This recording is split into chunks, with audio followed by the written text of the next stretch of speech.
7 o'clock in St. Louis, you are listening to The Morning After, presented to you by Brown and Crouppen on 101 ESPN and the TMA STL YouTube channel. Tim McKernan, Doug Vaughn, Martin Kilcoyne with you on the program. A gentleman by the name of Jackie Papers is on the ones and twos. And Doug, it's a special day because for the next week, Jackson Burkett will be updating the names in the text inbox. Jackson, I know you always look forward to the first of the month. Was that Bone Thugs and Harmony, first of the month? Wake up, wake up, wake up. It's the first of the month. Is that like 90? I don't know the years, Tim. Jackson, is that correct? Like a payday, getting paid first of the month. Yeah, I enjoy it, Do you? No. Martin just picked up a read and Jackson folded. Yeah. Does that remind us of which press conference was that? Steve Sarkisian? Yeah, Arch Manning. Yeah, did you talk to Arch? Yes. That's what Arch said? No. Just an insta-fold, 3-bet. Yeah. Is that a smart move in poker when you put the cards down, giggle, and then hope no one calls you got to put on a little performance. Yeah. You got to put on a little performance when you've been caught, so to speak. Because of you guys, I do listen closer to press conferences, and we've had a lot of those, what your grandma think lately, especially college coaches. I was driving home late night, and they were carrying the Terry Francona Reds postgame on Sirius. Oh, yeah? How was that? And one of the writers, who sounded kind of young, he said, "Terry, what do you think happened with all those weird defensive plays?" He goes, "What do you mean weird defensive plays?" he said, "Like what?" And the guy goes, well, the one time Hunter threw it into the Dodger dugout, he goes, "Yeah, it wasn't weird. It was a bad throw." And he goes, "What were the other ones?" And he said, just some pitches that were off location." And he goes, "Yeah, well, that happens." It was terrible. I actually was, I watched all 4 games yesterday. Not, because Martin, you were asking if I would watch them, and it wasn't like, ooh, the games are on, I'll watch them. But while I'm working in my home away from home, my basement, they were on in the background. And I really thought, speaking of Francona, his interview, and I don't know who the reporter was during that game, was really Alden Gonzalez, maybe? Yeah, it was really insightful. So was Roberts, but like Francona really kind of broke down where they were in the game. Obviously, Ohtani leading things off with a home run. And I enjoyed it thoroughly. So, Doug, the Tigers can end the Guardians season today. Now you're gonna need more time away. I'm gonna tweet something out during the break and apologize. Right. The Cubs can put Mike Schilt squarely on the hot seat on Jackson's behest this afternoon. And then, of course, the Yankees-Red Sox series could end, and they're not happy about it in the Bronx because they're already not happy about the Mets in Queens, and the Reds are probably just playing with free money, and they're like, yeah, we probably figured we'd have 24 hours in the postseason. That was nice. We'll head back to Cincinnati and get out there and see how our 7-irons are flying. Yankees had a good chance to come back. They loaded the bases with nobody out in the 9th. Oh, Couldn't here get comes anything across. Giancarlo Stanton. Yeah. Swing and a miss, and he strikes out. Trent Grisham has an opportunity. Oh, swing and a miss, and the Red Sox are a game away from advancing to the ALDS. Well, Goldschmidt stepped up, got a little base hit. Yeah, I called it a knock. Got a little knock. It's hard to do, load the bases against Chapman. He's 36, I think, and he's still throwing 100. Is that right? I was wondering. I was going to look it up, but He's still throwing I crowdsourced. 101. It's like, it doesn't matter what year it is and what team Chapman's on. He just comes into the game and throws 101. Yeah, 37. 37. He looks completely unhittable. I don't know how anyone ever gets a hit against him. But they do. The Cardinals had that stretch against him. Wasn't there a 5-year stretch where they didn't get a run off of him when he was with the Reds? Something insane. But boy, the Yankees, man, you got the bases loaded. You're all jacked up. And 3 in a row. The worst one was the Guardians. Yes. And I'm talking about Jose Ramirez. That was brutal. I was listening to the Fast Lane, and Stalter just goes, "Hold on. Oh, my God." Yeah, Stalter's right on target. I could not believe that he did that. I mean, I realize he's one of the best players in the game, for those not aware, and I think that probably is about 50% of the audience. Down 2-1 in the bottom of the 9th, the Guardians have Jose Ramirez at third with nobody out, and I believe it was with 1 out, ground ball back to the pitcher. And Ramirez just breaks, and he gets caught in a rundown, and that wraps it up. And if you can steal that game, or just get it into the Tigers' bullpen in a Scooble start where he had 14 Ks. First time a pitcher has gone on the road in the postseason and gotten 14 Ks. Doug, since 25 years ago. 25 years ago. That would have been the year 2000. Initials, please. RC? Nice. RC? Nice. That was my guess. Royal Crown Cola. Royal Crown. Oh, delicious. Okay. Rocky Colavito. Great hurler in 2000. Red Sox, Astros. Roger Clemens. Yes. Okay. We got it. Nice. I like the show prep today. I Gotta do show prep. clip that off. Got to. You can text in 314 Air Comfort Service text inbox 314-399-9646. Then you can call it as well. Callier and Thompson phone lines 314-974-0101. And then 105 friends have already gathered to watch the program at youtube.com/TMASTL. Doug's Hole Inspector is talking to Steve Gottsagen's teleprompter and the Pope, who can really roll the rock. It's fun to watch his putting skills. They're all in there talking it over, and you can join in as well. And you don't have to talk. You can just observe, lurk. But it's there, and you can watch us and watch Jackson update these text inbox names. Jackson, if you don't have a text inbox, look, I went to the Air Comfort Service text inbox. The Green Arnold Water Tower is a new text inbox name. So, and this gentleman just said, he wants a text inbox name, and Jackson does it. Yeah. But you're not changing the ones that because we need to have that history. So Harrison's brother Master has been asking for a change, and what is your response? No dice. Okay. There you go. Your penance is having to stick with that silly name. So we know who we're dealing with. Right. That too. We are fresh off of the Chaim Bloom presser, and I am looking forward to the reactions of the dais and the audience. So I will do what Doug calls a Gallup poll and ask the listeners your reaction. And do you feel better about the Cardinal future after watching or listening to that yesterday? Do you feel worse? Or has your emotion been unchanged? Martin, you were at the press conference. What stood out to you? I think Chaim Bloom, as we saw a year ago in the brief appearance, is more than capable to sit up there and deliver the message. He's affable.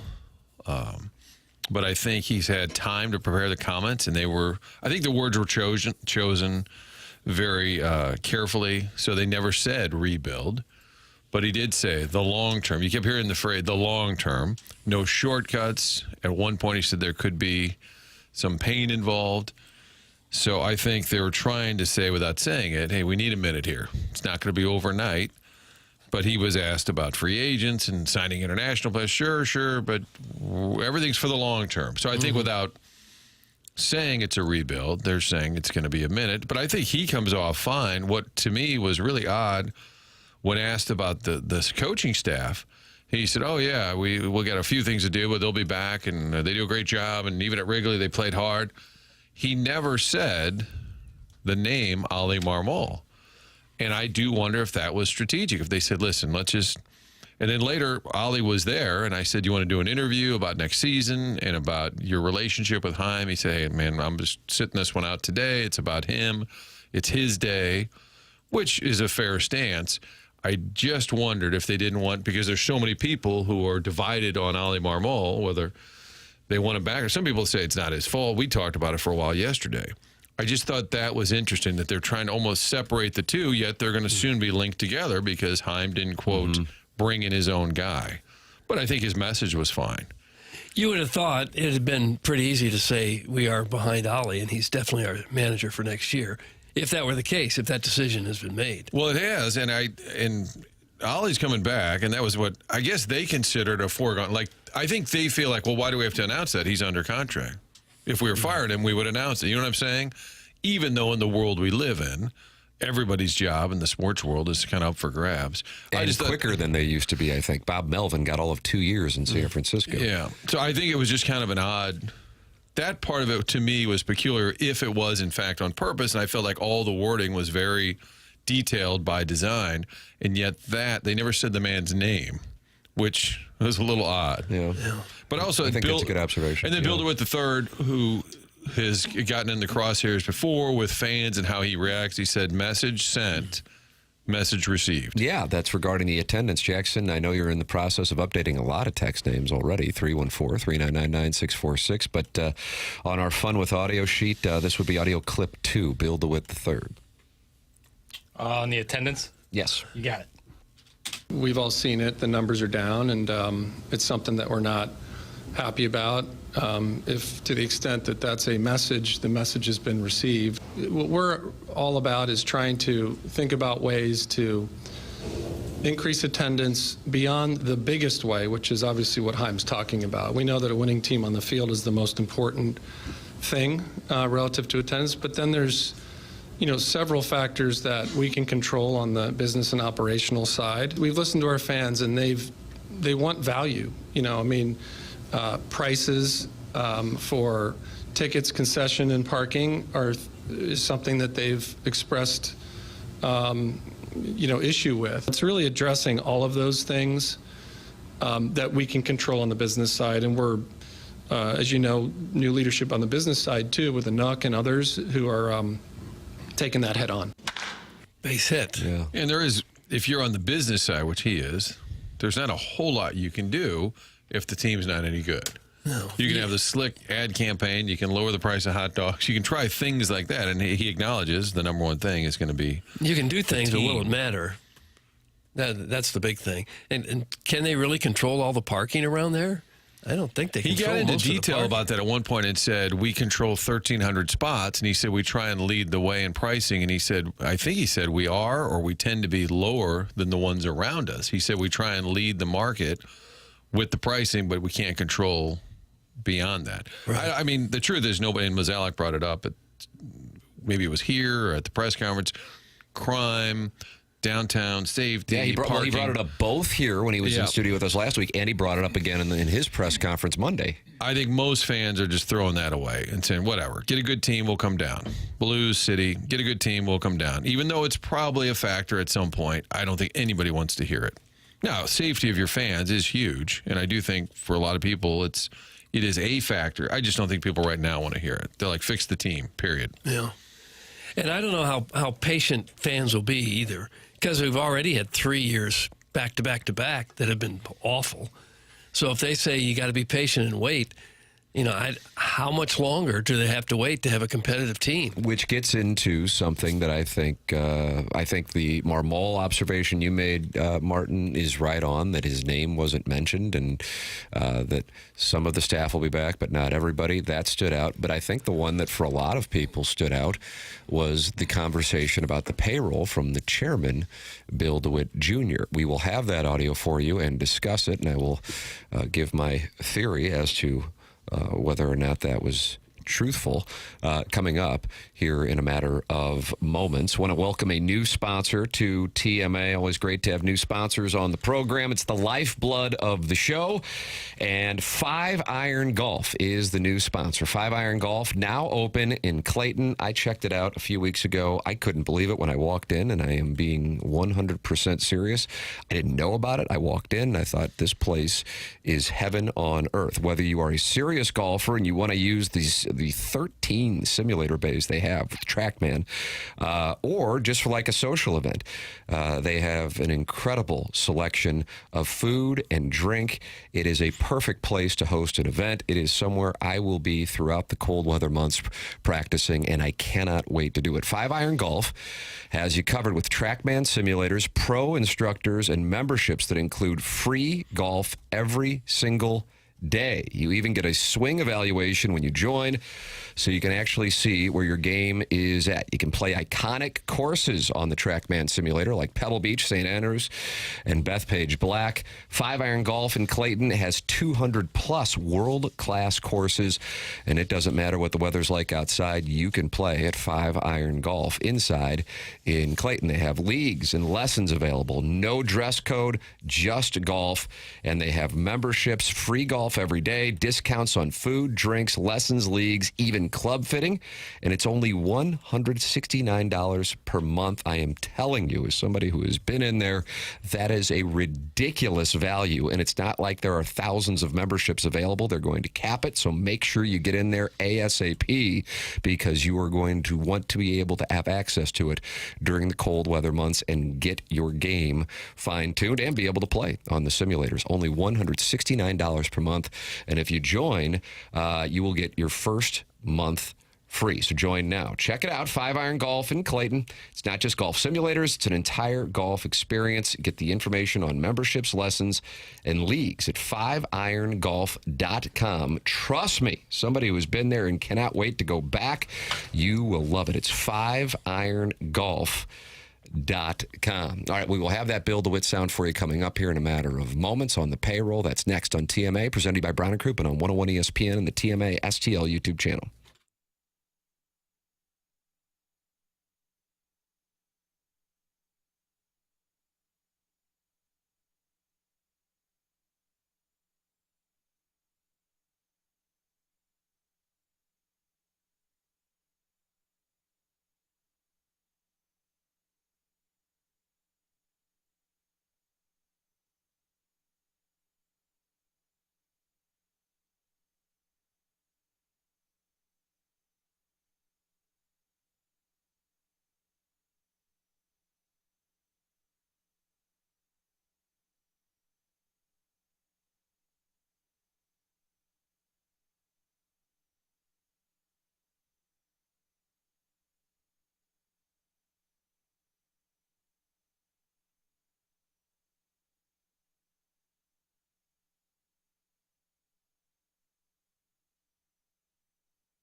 jazz flute. Martin, that jazz flute right there puts Doug in a really nice place.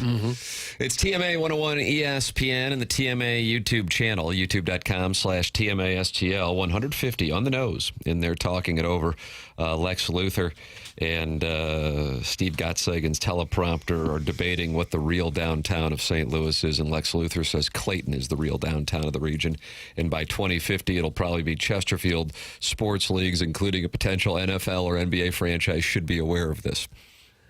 Yeah, I wouldn't say that that's too far off the mark. So you're a Lex Luthor lemming. Well, I don't know that I'm necessarily a lemming. I think his projections are probably reasonable. Why don't you guys go on a date? Well, for heaven's sakes. You can go on a date with Lex Luthor at youtube.com/TMASTL. It's brought to you by Michelob Ultra. And then you can also text into this program, Air Comfort Service text inbox 314-399-9646. And of course, we love the phone lines, Callier and Thompson phone lines 314-974-0101.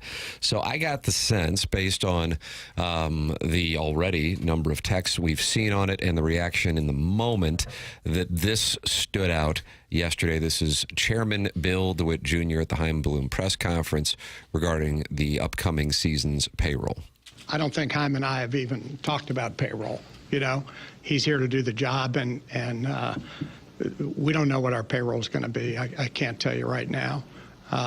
But, you know, we're going to provide the resources for Chaim to build what he's talking about building. So, you know, we can take it from there.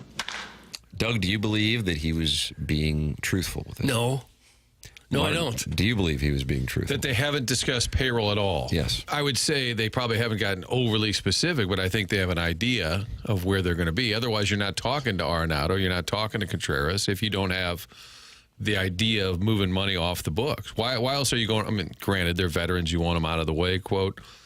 I'm sure they've discussed payroll to some degree. How could you not? That's like 70 or 80% of the job. I actually believe it. Number one, the way he said it. But number two, I think it speaks to where the organization is, and that it's so clear that the payroll is going to be so low and decreasing even more substantially from where it was in 2025, that relatively speaking, it's immaterial to the next 5 months because they're not going to be participating in an exercise of adding substantial payroll. If anything, the budget will be seeing decreases on the player expense side. So I think he was being truthful, but I think there is a tell in that answer, and that is that they're not going to be adding anything. They might add some guys who are, you know, getting ready to shut it down because they need somebody to eat innings in 2026. But I actually believed that, but I'm not saying it from a hashtag rights holder standpoint. I'm saying it's because what their plans are for 2026 do not really involve trying to field a competitive team. Well, don't you think it's a little bit? I mean, it could be a little bit of semantics. Like they've talked overall. How could big you picture, not? He's been but there not almost a year. Right. I think he's saying we haven't specifically said we're at 120, we're at 130, or whatever the number may end up. Yeah, well, that could be. Because if he'd said, sure, we've talked payroll, then the next question would have been, okay, what are you going to spend? Right. Lower the payroll and provide cheaper hot dogs. That's how you get fans back into seats. That's from Bourbon Bob. Doug, if the hot dogs were cheaper, would fans? Well, I think the reality is they could cut their payroll by, I don't know what it is, 60 or 70 million and have basically the same team. If you got rid of Arenado and Contreras and Sonny Gray? Sonny Gray, yeah. If you just didn't have those three players in their contracts, you'd have pretty much the same team. But they're stuck with them. Stuck with all three of those contracts. Contreras says he really wants to stay to mentor the young players. Sonny Gray last week said that he has to explore the opportunities, and Nolan Arenado also making it clear that he most likely is going to have to open up his field of potential suitors. Mm-hmm. I think it now includes anywhere but here, which I believe I labeled it about a year ago. Jackson, can I get you into Predictionary, even though I know you're over there updating text inbox names like the Dickens? Open up Predictionary. I can be anything right now. And by the way, people don't text in and ask Jackson, do I have a name? And Jackson says, no, you don't. It's your job. He's not assigning names. No. You don't go to the state of Missouri and say, hey, I'd really like a vanity plate. What you got? Ooh, nice. Ass man. Is that yours? No, that was Kramer's at one point. Over under on the number of Cardinals in the contracts they would like to unload actually going. I will set it at, God, I don't know where to set it because So our total is the 3, right? The big 3? Yes. Okay. Is 1.5 the number? I was going to go 1.5. I'll go 1.5. Okay. 1.5's the number. All right. You going over? You going under?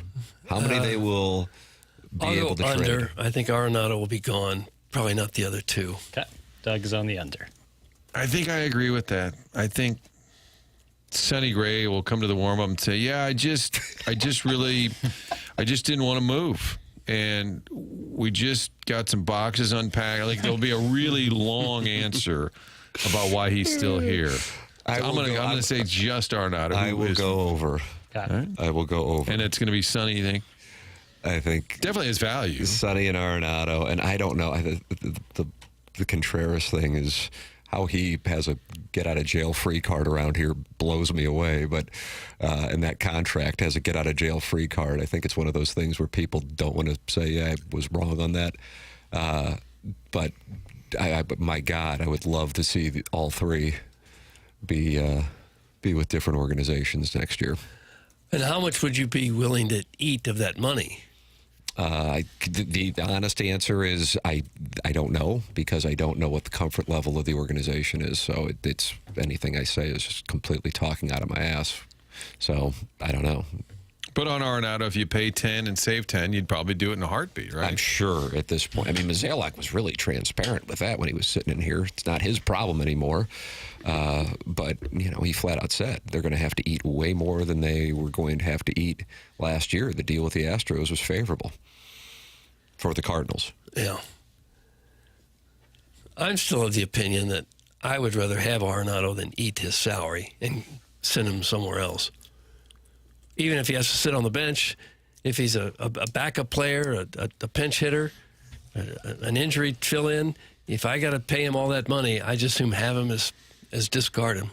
I think you got to just move him out. And I hate the phrase a distraction, but you can't have a potential Hall of Fame guy just sitting around miserable, not playing. I just don't think that's going to work if you really are trying to freshen it up a little bit. The hot take on Monday, Tim, was, and Doug had the mittens out. Do I need him again? Bring him out. Doug said on Monday, because we said it was a runway and we knew they weren't going to be great in 25, and once it ended, Doug said it was a disaster. He said nothing really was accomplished, which I think a lot of people agree. Yeah, I don't have a problem with that. Herrera emerged. McGreevy got a little more established, but Gorman, Walker, you're back to what we said a year ago. I don't know. What do we have in these? So really, you didn't move forward in many ways. And if you were setting goals at the outset, I don't think too many people would have said get into the playoffs, although, you obviously can fumble F around and get in there now. But you wanted to have some clarity. And I don't really know. But at the same time, it's kind of like when you're talking about a Hall of Famer, if you have to have a real discussion and there's still a bunch of questions, then the player's not a Hall of Famer. I realize that isn't necessarily the standard anymore. But if you're still going, yeah, we don't have answers, well, then maybe you do have answers because you still are asking the questions. So I think that you're going to see a number of players taking out the Contreras, Arenado, Gray section of the roster. I think you're going to see a number of players traded this offseason as well. And if we're sitting here or we're down in Jupiter in mid-February and you see essentially no movement like we saw when we were down there, again, all due respect to Michael Hellman, I would be shocked and I would be super disappointed. I expect you to see a lot of change, and I am all for it. Have a strategy, execute the strategy. And this strategy is we are focused on the future, and the future may be a few years away, but fine. That's what needs to be done. They haven't done that in a while, and I am excited for it. And to do that, you're going to have to be willing to eat an awful lot of dead money. Yep. An awful lot. And whether they're willing to do that or not, Yeah, well, we'll see. Right now, I think they're a team that has some nice complementary pieces. Talking about guys like Donovan and Burleson and Herrera, these are good players that could be complementary pieces. They're not the guys you want leading the franchise. They're not the 2 or 3 big hitters that you need in the middle of the lineup to actually have a championship caliber team. But they're okay. You just still need to find the stars. And where they're coming from, who knows? Contreras is the best hitter on the roster. Red jacket inbound. That's from Heim's Gold Chain. I don't know. I don't know about that. I don't know if that's satirical or not. I don't have a read yet. I'm going to call and see what happens on the turn. He's another one that you like to have in your lineup, but he's not going to make you an entirely different team. He's not going to put the team on his back for a couple of weeks. I was shocked when I looked. 80 RBIs was his career high. Now, granted, that Cubs lineup was stacked, and I think he batted a little bit lower in the lineup, but shocked that he got to 80 and an injury. Yeah, some injuries, missed some games. That's a career high for him. 20 home runs, led the team. And then you watch the playoffs, all these guys that come up, even for the Tigers, this Torkelson and Carpenter, like everybody's got guys who hit home runs. And your leading home run guy was 20. And the Dodgers hit how many last night? 5. They almost hit 20 last night. Yeah. 5 home runs last night. Yeah. Tommy Edman, Martin, I know you're monitoring that on the Twitter tweets with Carson Kelly going yard and now Tommy Edman going yard, former Cardinals in October. Yes, and that's part of the fun game, right? Little Cardinal October bingo. Which former Cardinal is going to have a big game here and there? Immediately somebody said, we got Goldschmidt for Carl Kelly. What are you talking about? We're having fun with it, Doug. We're not bemoaning the Carson Kelly exit, okay? Right. Nobody's saying we should have kept Carson Kelly. Really? It is kind of fun looking up and seeing former Cardinals doing well, heating up in October, and Tommy Edman followed suit last night. I got to say, that Cubs-Padres, that atmosphere at Wrigley yesterday, if anything, it made you miss October baseball more. It was a day game, sun's out, and that place was loud. It was outstanding. It was a great game, intense. Boy, Schilt he got Banty a couple different days. He gets really fired up. If you're talking about specifically the 9th inning, 2 outs with Xander Bogaerts, he was 100% right. I'm glad. I love seeing when referees or umpires get together and get the call right. And yeah, it's embarrassing for the home plate umpire that he botched it. For the record, I realize, again, probably in this case, maybe 15% of the people know what I'm talking about. That might be high. Padres down in the 9th inning. Xander Bogaerts is up, and the home plate umpire gave him a strike for stepping out. The issue is the Cubs' Keller had stepped off the mound. And that's why Bogart stepped out, and Schilt came out, and he knew he was going to be feisty, so he covered his mouth like a head coach in the NFL calling in a play, or the profanity that Randy Arozarena captured on Instagram. And to the umpiring crew's credit, they got together and they overturned that.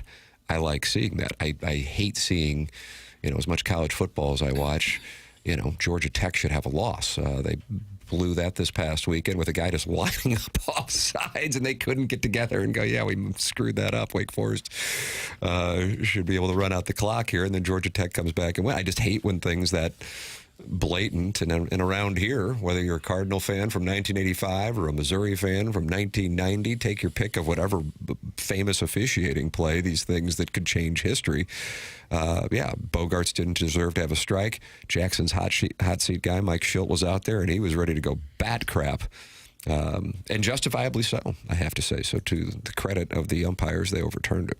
But yes, Mike Schilt and the Padres were up against one hell of an atmosphere yesterday in Chicago. Yeah. Good atmosphere in L.A., too. The announcers are making a big deal out of the fact that Dodger Stadium is the most homer-friendly park in the majors. And as I watched, I thought, is that because of the park, or is it because who they've got hitting there? You look at the guys in the Dodgers lineup, Ohtani, Betts, Freeman, Hernandez. The Cardinals don't have anybody close to any of those guys. No wonder they're hitting all the home runs. Look who they got in the lineup. I don't know if is it the park? Is it the player, Doug? I think it's mostly the player. Because some of those balls Ohtani hit, they'd have been out of Lambert. They'd have been out of any field you play in. That second one he hit was almost left the stadium. Doug, my Gallup poll for the texters today would be... Second Gallup poll of the 7 o'clock hour. I will go Quinnipiac. This would be a Quinnipiac edition, but... Are you any different as a Cardinal fan do you feel any different than you did a day ago? Yes, it's a new face, Chaim Bloom, new message. I think he was trying his best to be open and honest. Some of it's just kind of typical jargon. We're going to get back to winning the World Series. That's our goal, proud franchise. And I think he believes it. I think he looks at the Cardinal brand and said, man, this is a great organization historically. No reason we shouldn't be able to get back to that. But I wonder how many people really, I think part of it is he's attached now with Oli. And I think that's going to drag him down in some circles. But I'm curious, do people feel a little better? Hey, it's not Mo anymore. They realize they got to fix this thing. It's not going to be overnight. Is that what you've been waiting to hear? And the more you look at it, okay, it doesn't look like a team that's going to be one player away. Then you look at the Blues, and I'm like, that was 2 years ago. They're dumping players and left and right, and all of a sudden, here they are, maybe not a strong cup contender, but they're in the mix. It's a good team, and they did that quickly. It's unbelievable how the Blues went from kind of bottoming out and unloading players to all of a sudden being back kind of in the mix, being a true playoff contender. Mm-hmm. How they did that in a short window. Whereas the Cardinals have spent 3 years really doing nothing, and now you're going to spend a couple more doing nothing. So you may look at 5 years and say, we should have just tanked if you're going to have 5 years that don't add up to anything. That is why in the moment when you recognize it's not going right, you bail. You have to do that. And they could have been, the term I use is aggressive, but aggressive, you're usually thinking about acquisitions. In this particular case, I'm talking about unloading. 2023 was a golden opportunity to start the strategy for rebuilding. For whatever reason, that's become like saying the word yips or something, or the F word. I don't know why you can't say rebuilding, but whatever. People monitor whether or not people say rebuilding with organizations around the country. Fine. But unload Goldschmidt, unload Arenado, take advantage when a value on a commodity is high as opposed to when it's bottomed out. Now you're going to be eating all the salary. You have to have some foresight and you have to have some balls. And it's going to be unpopular. Fine. But you know where you are, and this organization has not chosen to do that. And that is why it has been stagnant. They've wanted to hedge. And you can't hedge. You pay for it now. And that's why you're going to see, most likely, a couple of years of rebuilding, even though they don't want to call it that. But they had a golden opportunity in 2023 to capitalize on guys who were 9 months removed from finishing near the top of the MVP race. You're welcome to give your thoughts. 314-399-9646. Air Comfort Service text inbox. Collier and Thompson phone lines. 314-974-0101. That is how you can call in to the program. And you can email in for our Design Air Heating and Cooling email today, the morning after at InsideSTL.com. Jackson, I've been vacationing at your parents' place in the Hamptons, so I did not find out. Did Riot's dad win the month of September? Riot's dad, Doug. Yep. Riot's dad. Big month for him. 5 wins. He has a problem with the West County Catholic Parish moms and dads. Yeah, he makes comments about their footwear choices. Oh, is that right? That's the issue? Hey Dudes enters the crosshairs. I don't know what Hey Dudes are. Has he ever written in under a different name? Should we know his work? No, this is Riot's dad. I can only go by the pen name, man. RHYATT '. That's how he spells Riot's it. dad. Right. That's Right. correct. Okay. Design Air is online at designairservice.com. That Seth Goldcamp texted us all yesterday and said, hey, boys, schedule a furnace tune-up. And, of course, we are more than happy to do that with Design Air Heating and Cooling because Martin, Doug, and I are all clients of Design Air Heating and Cooling, the longest-running sponsor on TMA. So many Morning After listeners over the years have worked with Seth Goldcamp, and they realize there's not going to be upselling. They're going to fix it. They're going to move on. That's the way they work. That is how they have built the business going back generations. Seth is 4th generation. Design Air is who you can count on. My family just installed a brand new air conditioner with Design Air Heating and Cooling, and we work Design Air Heating and Cooling on this program. DesignAirService.com, sponsor of our email today, the morning after at InsideSTL.com. Your Stiefel dossier today, Jeremy Rutherford in studio, brought to you by Mark Hanna of Evergreen Wealth Strategies. That comes up at 9 o'clock. We'll take 2-part questions there. And then we also have angry college football coaches, Doug. Good. I like that segment, sure. There's plenty of fun with audio there. And then also what's becoming a tradition, Mike Francesa's not happy. He's not happy with the Yankees and Aaron Boone after last night. Something that I think Cardinal fans will be able to relate to if you can remember the last time they were in the playoffs, 2022. So we'll have that for you on the Stiefel dossier as well. The program's called The Morning After. It's presented to you by Brown and Crouppen on 101 ESPN and the TMA STL YouTube channel.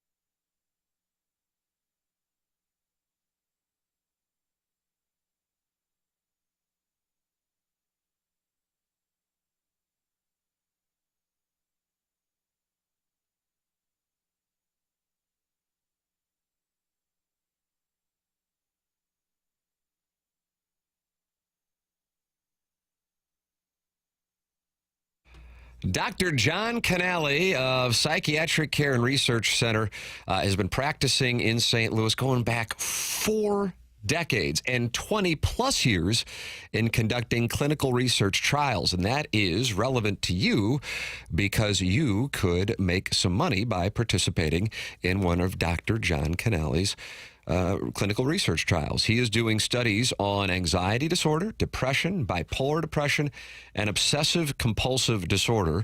The office is in O'Fallon, Missouri, and compensation will be provided for both your time and your travel. So you might be sitting there going, okay, I am interested. If you are interested, here are one of 2 ways that you can sign up and receive compensation. 636-244 3593. That's 636-244-3593. Or just go online at pcrc-stl.com. That's pcrc-stl.com. That's Dr. John Canale in Psychiatric Care and Research Center.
This is Jackson with a Sports Center update, driven by Johnny Londoff Chevrolet and Johnny Londoff Autoplex. MLB playoff action right here this today on 101 ESPN. Dodgers and Reds, Game 2. Pregame's going to start at 7:30 p.m. First pitch at 8:08 p.m. That was another Sports Center update, driven by Johnny Londoff Chevrolet and Johnny Londoff Autoplex. See them at londoff.com. Chevy, together we drive. Are you kidding me?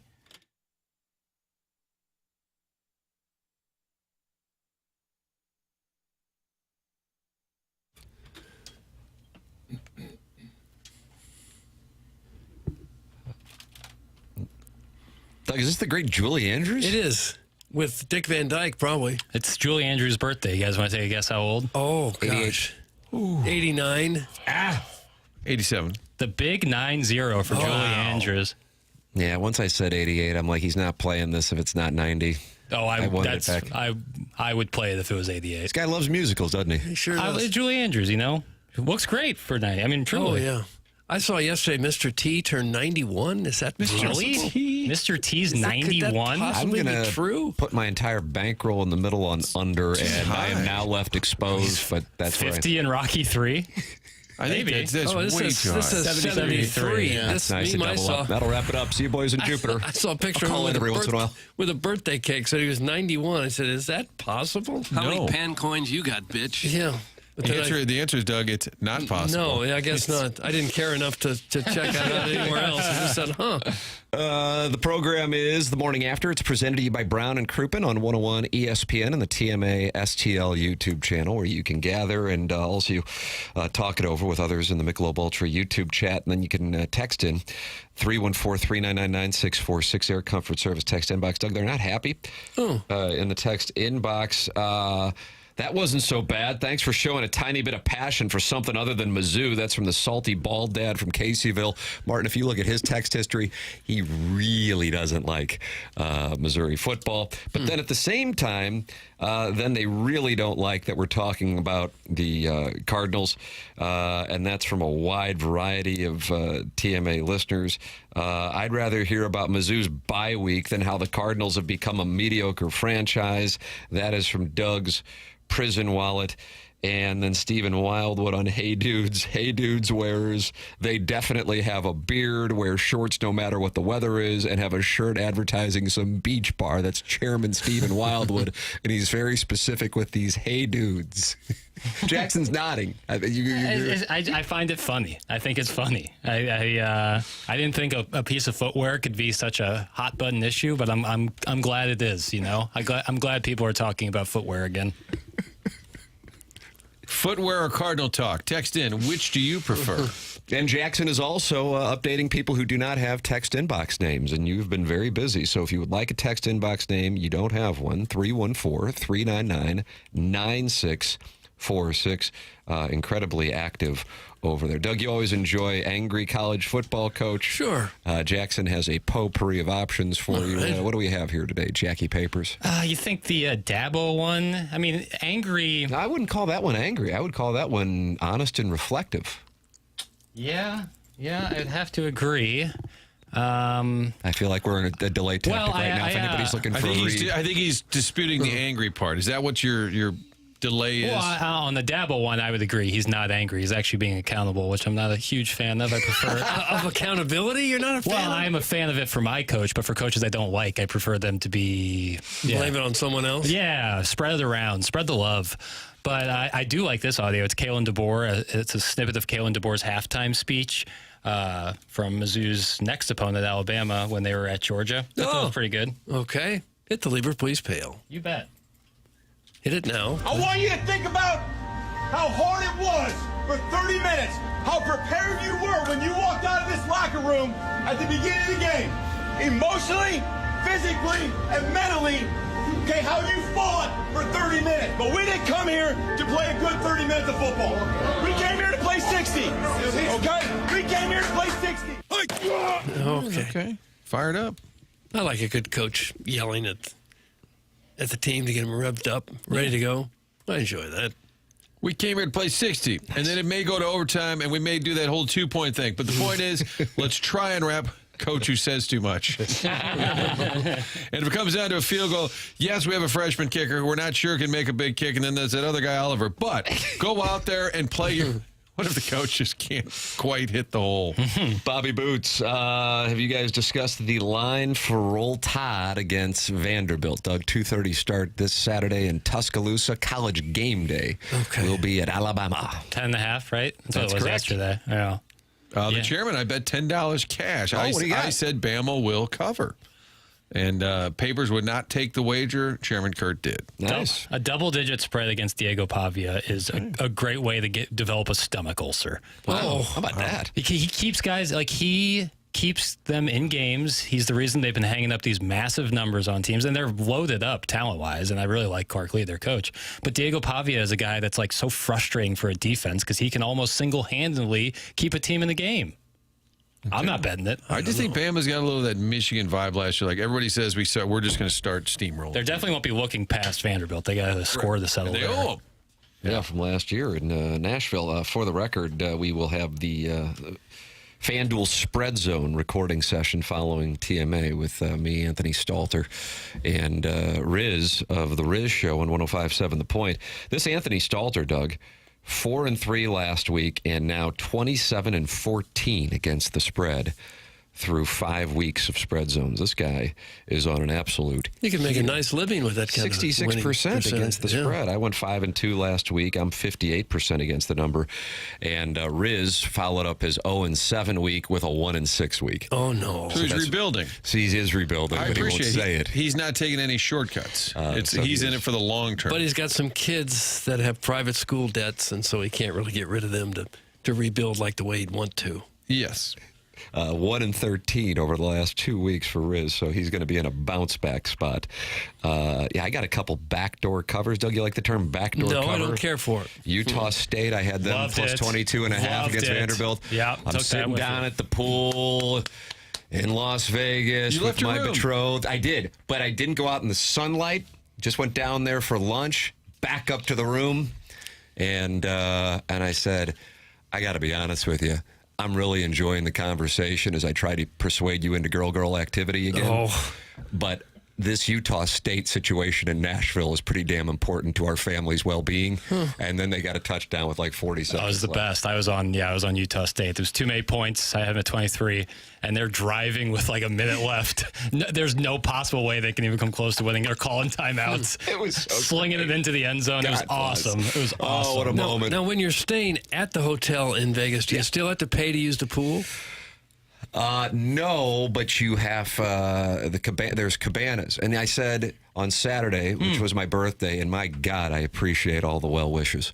Doug, really They were dropping special. off food here at the station. No one here, but they're there. I said, I'll tell you what, I want to Shrine. watch college football and I want to watch the Ryder Cup, but I'll go to the pool with you.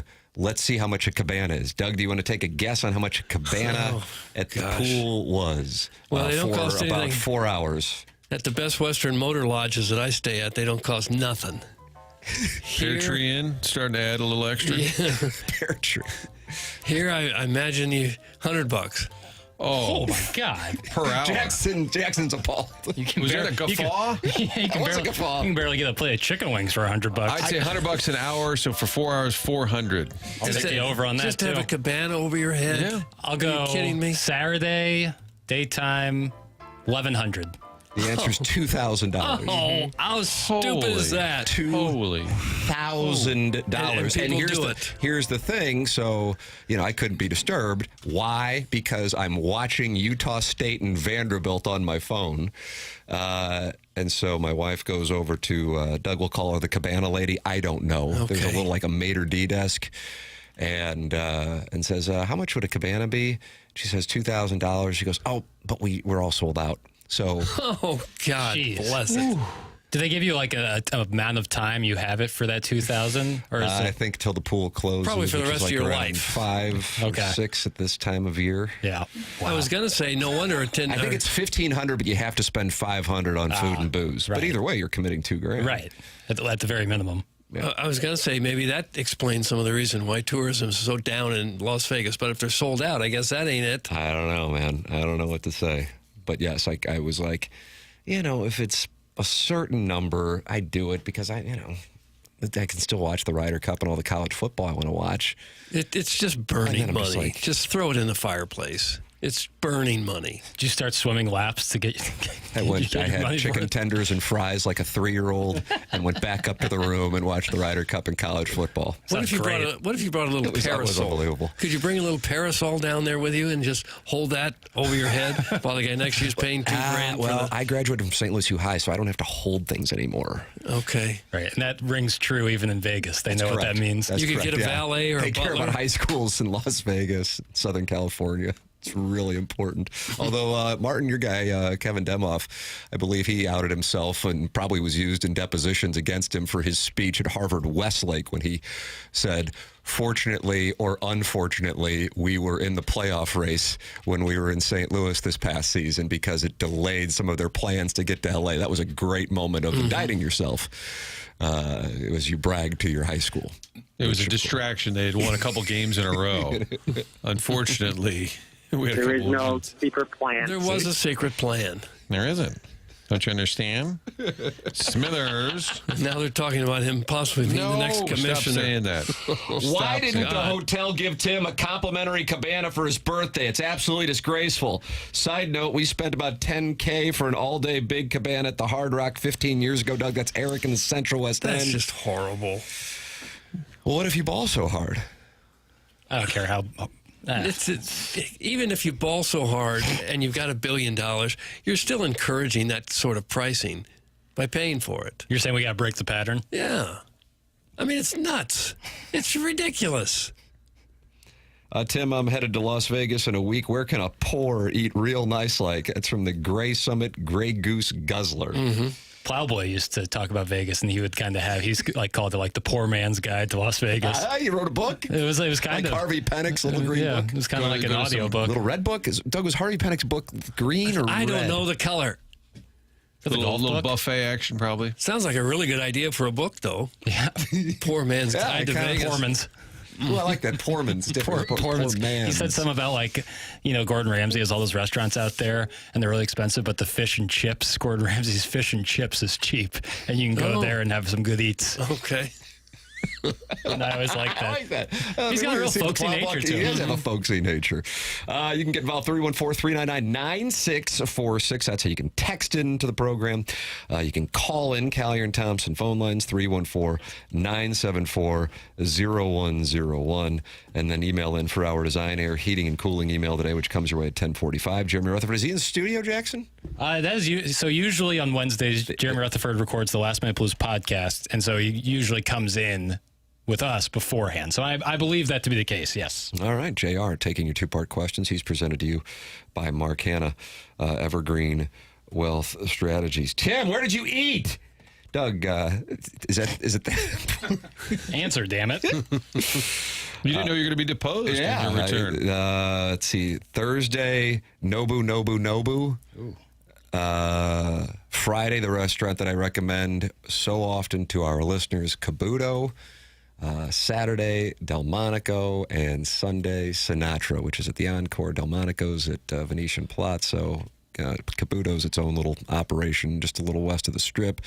And Nobu, that was at Caesar's Palace. And I would recommend all of them. Any other questions, you can email me, McKernan at InsideSTL.com. Jackson, we probably need to do a QFTA. That reminds me. Sure. Was the town run over by Bears fans? I wonder because I was Holy thinking. crap. 100%, man. I think the Raiders are going to experience this forever. Whoever the opponent is, here comes because how many Vegas diehard Raider fans are there? If anything, the Raider fans are going to come from California to support the home team. Yes, I went down to see an advertiser who met with a couple of years ago when I was out there, who is now a sponsor here on TMA and 101 ESPN. Jamie Rivers has a relationship with Circa. Jackson, you and the chairman went out to Circa. Yeah. So I went down there Saturday morning. My sleep schedule was all screwed up. I'm still getting, my wife's like, what are you doing getting up at 6:45? I got, it's 8:45 to me. So I'm like, I'm going to go down there and talk it over with them.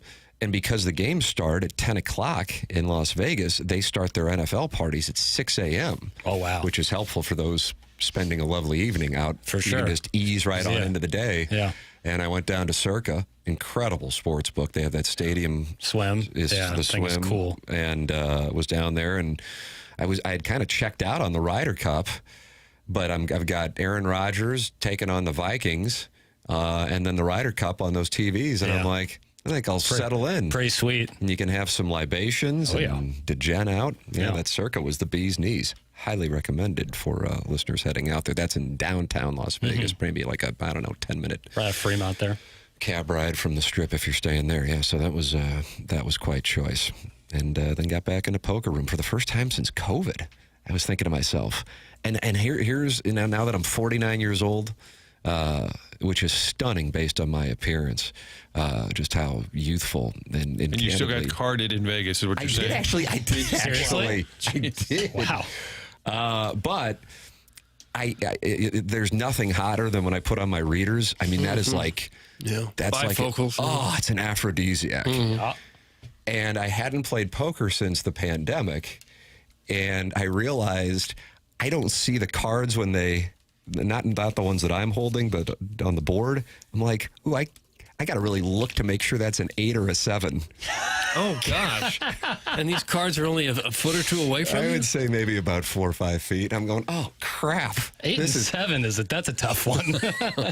That's 2 circles, and then there's the crooked. No. How you look at the cards, you're looking at like the number of the thing, not necessarily the actual number. I thought the value was confusing. Yeah, like, okay, that's not that's an 8 of diamonds, not an 8 of hearts. Got it. Okay, and that's not a 7 of diamonds. I got to make sure I know this stuff. Yeah.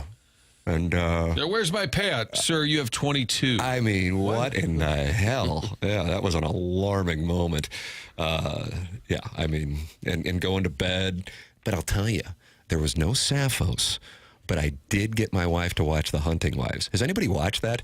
What a warm garbage show it is. It's like eating ice cream, but like mixing it with Skittles. Individually, wonderful. Putting them together, but just empty calories. And but wonderful dopamine hits. Horrible show, but I recommend it. Does that make sense? Horrible show. What's it about? Sappho, certainly, but also murder in a Texan town. Oh, it's a perfect night for a murder. It's so. I would like Hunting Wives to be reviewed on Movie Boy, even though I know it's not a film. Yeah. I would love to get your reaction to how bad it is. How many is it? All the episodes are available on Netflix? That's right. I'll watch the first 2, and I can give a You're breakdown. gonna be pot committed. Yeah, I'll have We wrapped it up like this morning at 12:30 because our sleep schedules are still messed up, and my wife's like angry at the show. Will there be a spin-off, perhaps, TV Boy? Yeah, what about TV Boy? That's just a lot of consumption. You know, like my eyes get strained. You know, This guy can watch all these movies and now he won't do I know, this. but that's the thing is like I have like a social battery with this kind of thing. Like I can only, if you watch 2 movies in 3 days, that's, we're packing in 5 hours. And I got to watch Hunting Wives, I'll watch the first 2 episodes. You will be alarmed at how bad it is. Yeah, I can especially for your sophisticated Horton Watkins film palette. That's right. You will be alarmed All right. at how bad it is. Hunting Wives. Yes. All right. Is it a documentary or no? No, it's it's asinine. So it's just horrible acting, horrible script. I like Malin Ackerman. some poor casting. Brittany Snow I like. Both the leads. I know their work. I mean, it's kind of like a soap opera, I guess. Yeah. But it's got Sappho's. I mean, I'll tell you that. And it's vivid, too. So I recommend that. So, yeah, that's as close as I got. I'd like you to review The Golden Bachelor. That's on again tonight. You Episode love 2. that. Your day is better when you know you got it. It's so horrible. Here are shows, Martin, that we hate, that we recommend. It's just terrible. This is. I'm starting to understand the audience of this show because you guys are guilty of it in your own lives. Well, I just can't stand it. What'd you do? Listened, texted in. Was it terrible? Oh, the worst. These guys are total idiots. Last week, the 66-year-old Golden Bachelor, they were at the pool, so he takes his shirt off, and all the women go, oh! They're showing pictures. They're fanning themselves and to try to cool down. I got to be honest with you, I'd get angry. So horrendous. Is this Lexington Steel? So Oh, is he The Bachelor? I'd watch that. Now I'd be on. Hey, Tim, true story. To celebrate your birthday, wifey and I stayed at Nobu Hotel in Barcelona. Doug, is it Barcelona or Barcelona? I say Barcelona. We watched old sports casts of yours. It was beautiful. We love you. That's from Shrimply Pibbles. who sent in a picture of his receipt from the Nobu Hotel in Barcelona, but not a picture of his wife this time. Okay. Do you like when listeners send in pictures Yeah, of... we're so jealous. Nice receipt guy. Gosh, I wish I was you. Is that what he was going for? I don't know. I just can tell you what's going on in the I didn't know Nobu had a hotel. I guess they have a lot, looks like. There's one in Vegas. There is. It's right next to the Ristorante. Makes sense. Yeah. That does make sense. Get involved, text in, send in your receipts, I guess. Yeah. We're doing that What today. restaurants have you been to? Now we're going to get a lot of drive-through morning fast food receipts. Yeah. Anywhere, too. It doesn't have to be Vegas this year. Just restaurants you've been to. And restaurants always give you a receipt. Does anyone actually save them and do anything with those receipts? I mean, at this point... I always put it in my wallet, and I think, why? What am I going to do with At it? this point, I track everything on software. Right. And then I categorize it, and that's how I do my bookkeeping. It's Yeah. pretty basic. God, if you have to have that. I guess we have to have expense reports, though. That would be the we would have, I difference. think, Yeah. Anthony, Yeah, that. one thing if someone else is paying for it, but I always if wondered it's that just with you. Every time you go to a restaurant, you get the receipt. What am I? I always wondered that with care. gas, but then the expense report thing I never really thought about. And once I had to rent a U-Haul, and that was the same way. Well, yeah, it's different if you're on a company trip or something, Right. And they're going to reimburse you. There's some people who save every receipt, yeah. Why? Because they're organized Why? as hell. Hoarders. Yeah, I'm kind of jealous. I What wish do I you- was that organized. But to do what with? You can't write it off. Well, you put it in a folder, like a manila envelope. For what purpose? In case the IRS In case you comes knocking. throw up, you're going to bring the food back to the restaurant and have to return this? And why would the IRS care if Papers had dinner at the Flaming Pit the other night? What was Flaming Pit. I sure hope not. I hope they don't have any problems. that? Why would they want to know that? I pay everything with cards, so it's all like... Documented already. Yeah, the bank does it for you. This will go on the Movie Boy account. Thank you. I wish I had a Movie Boy movie boy bankroll. account. Slush fund. Hey, Tim, today is my son's birthday. He asked if he could have his party last Saturday to be like you. The hot guy that comes over to play with mom. That's what he calls you. He also mentioned you have huge calves. That's from the recovering alcoholic from Belleville and Webster Groves. The hot guy that comes over to play with mom? That's who you are? I guess that's what his son calls me? Wellington was in yesterday, so he was texting Is he in active? he was texting in a lot. Martin, you had never worked with Wellington. No, Beef Wellington. I know we've met over the years. He worked with Chuckles Marlowe and producer Joe on Nick and the Badger, critically acclaimed. Oh, that's right. I think both my brothers are hot. Oh, Charlie. I'm still a little behind on some of those episodes, so don't give away all of the doings, the comings, the goings. Comings and going. But Beef Wellington was great, too, talking Ryder Cup, because he's so into the golf world. We had a whole New York breakdown. And then Ed Herman defending the New York crowd, of course. I have to tell you, I podcast like the Dickens. I did. Yeah, heard we had the a breakdown. lively debate about whether the New York fans are a little more banty than others, and which we got to get to Francesa. We had fun with Le Greco down Oh, I loved that audio. Yeah. God, that was so good. That was crazy. You know, my Fox 2 colleague, Kevin Ryans, is from New York. I think he's from Queens, Brooklyn or Queens, I should know. We only worked together 3 years, but he's from New York. And I said, tell me, this is yesterday, we played it. So I asked him, tell me about Don LeGrec. He goes, because it used to be real when he would get mad. He was just a guy who would get worked up. He goes, now it's all kind of a thing. And I said, oh, no. Because I we heard you knew it. breaking down take guy. You know, before Yes. everybody had to have a take. Now it's like, I've got to have a take and I've got to scream. And he feels like and I think that's what Kevin was saying. He's kind of leaning into what he kind of was known for, but now he almost, Right. hey, you haven't done one in a while. Gonna let him have it?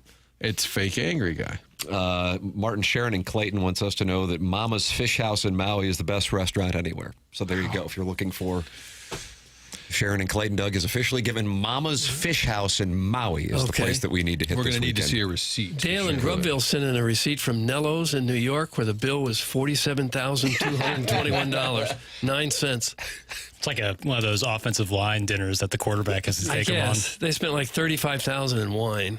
Yeah, that's how. Anytime you see a number that big, it's almost always wine or 20% liquor. tip of $7,328. You're welcome to participate by sending in your receipts, 314-399-9646. That's the Air Comfort Service text inbox. You can talk it over with other TMA listeners, youtube.com/TMA STL. 238 friends have gathered in there. Jeremy Rutherford's going to be in studio, presented by Mark Hanna at 9 o'clock for your two-part questions.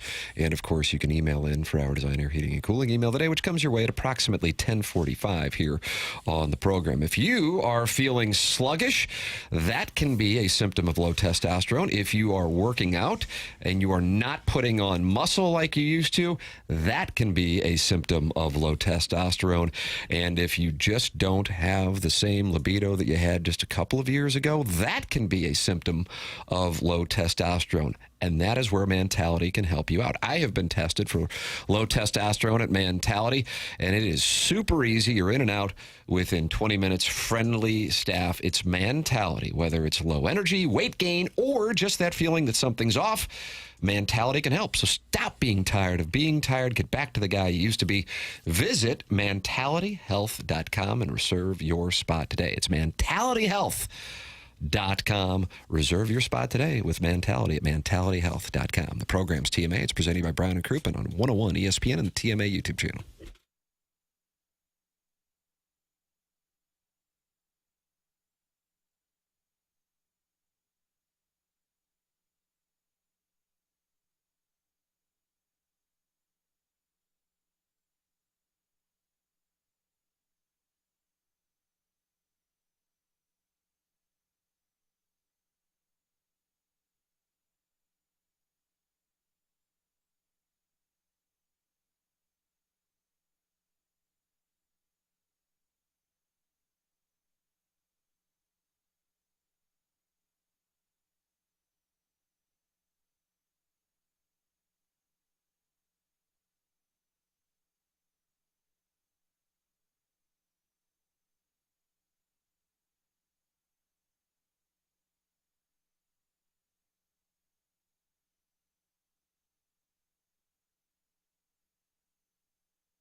Don't you like this one?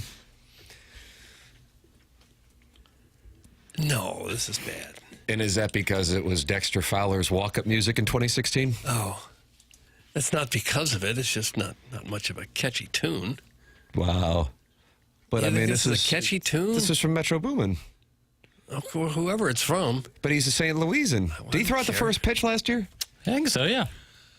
You think you're going to be singing this 30 or 40 years from now? It came out in 2015, and I'm still singing it in 2025. Damn! Yeah. Oh, damn! Yeah. That's 10 years. That's not 30 or 40. It won't stand the test of time. This collab album between Drake and Future is just outstanding. It's a collab album. It's called What a Time to Be Alive. It's been a big week for us, Tim. Doug and I learned who Bad Bunny was. A cross-dresser? No.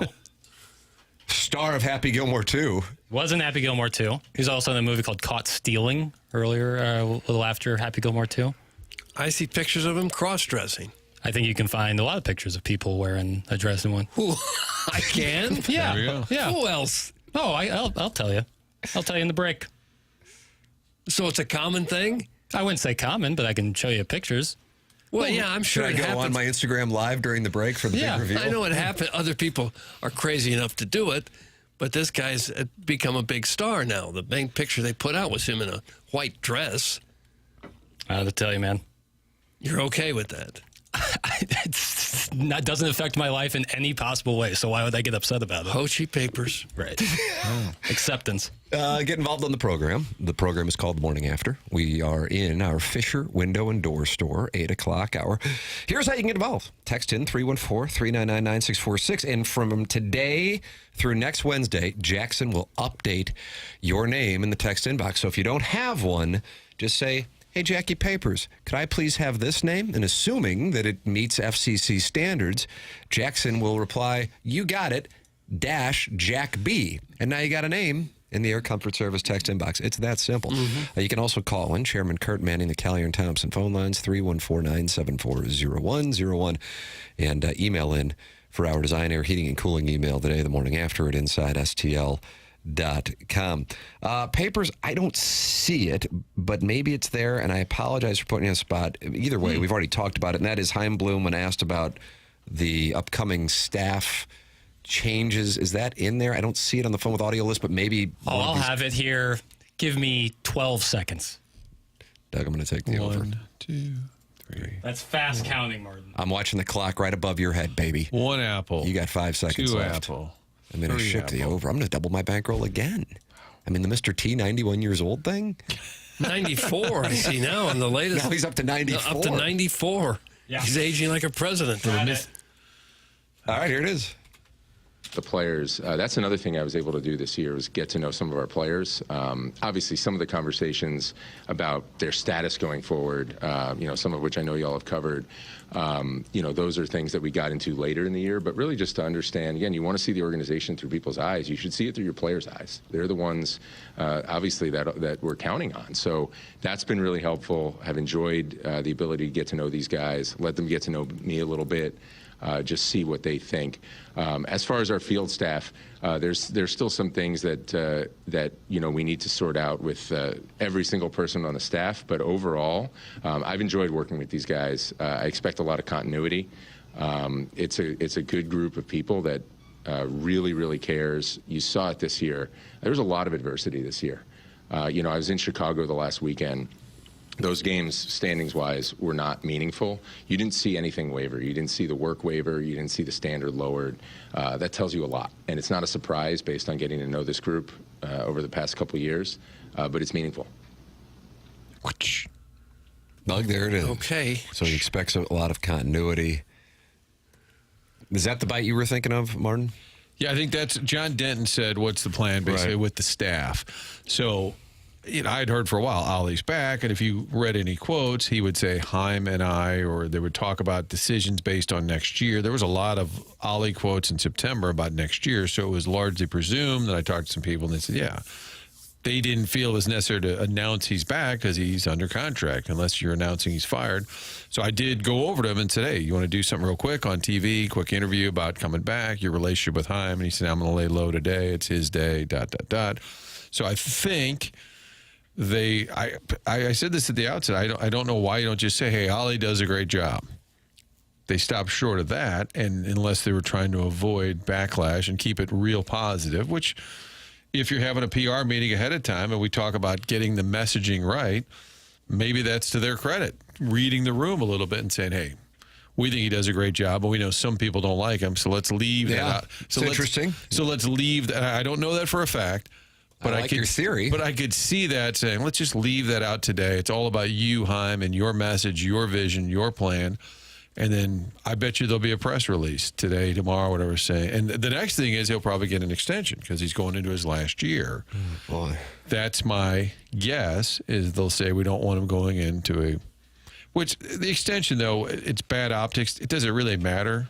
You can always you can fire anybody. I realize, but you still owe the man the money. Yeah, but I think if you're monitoring finances, just to light money on fire.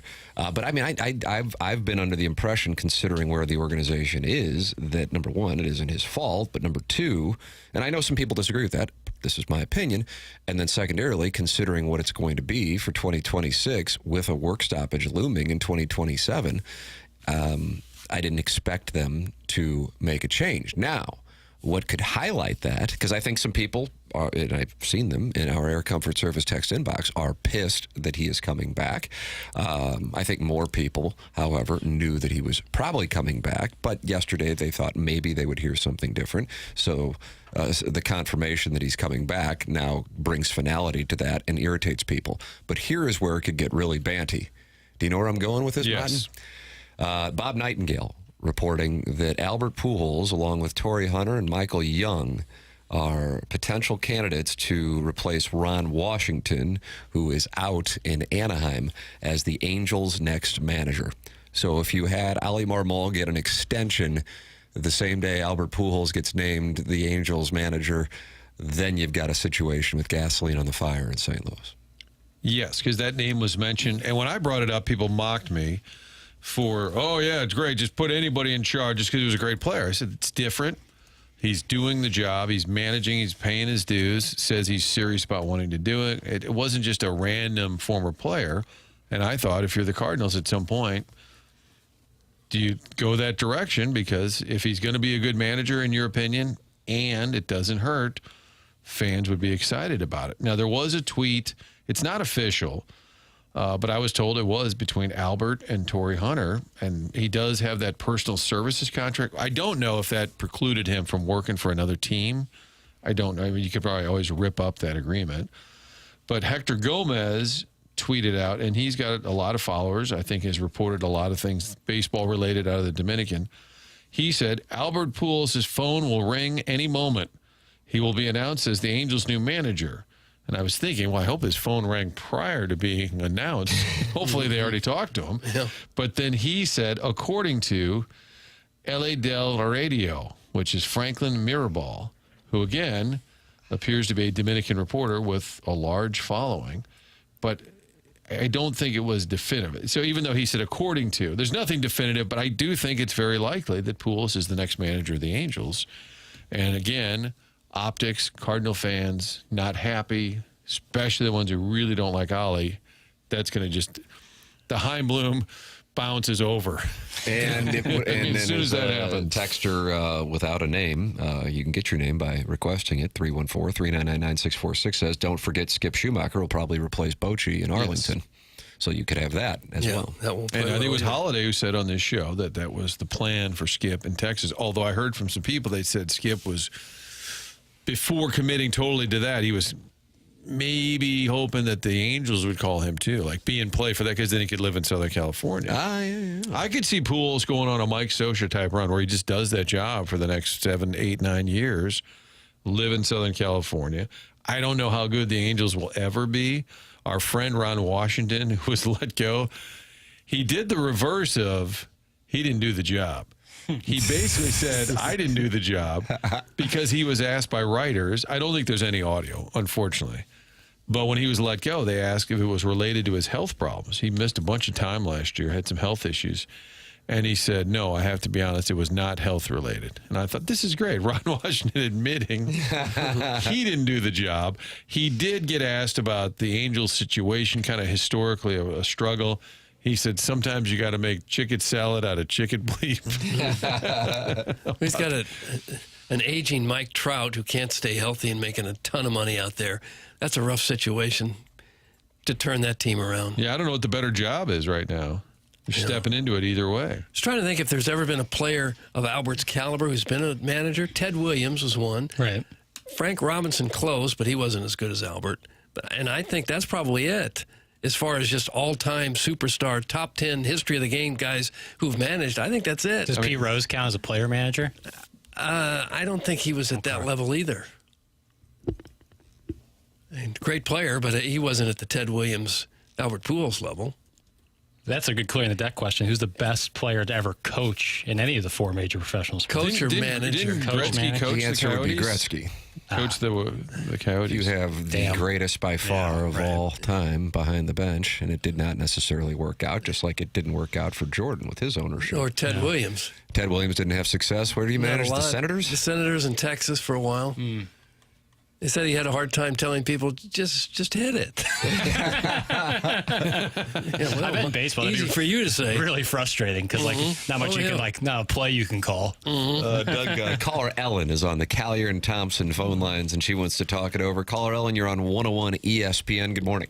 Hold on one second. Someone stole my phone pot.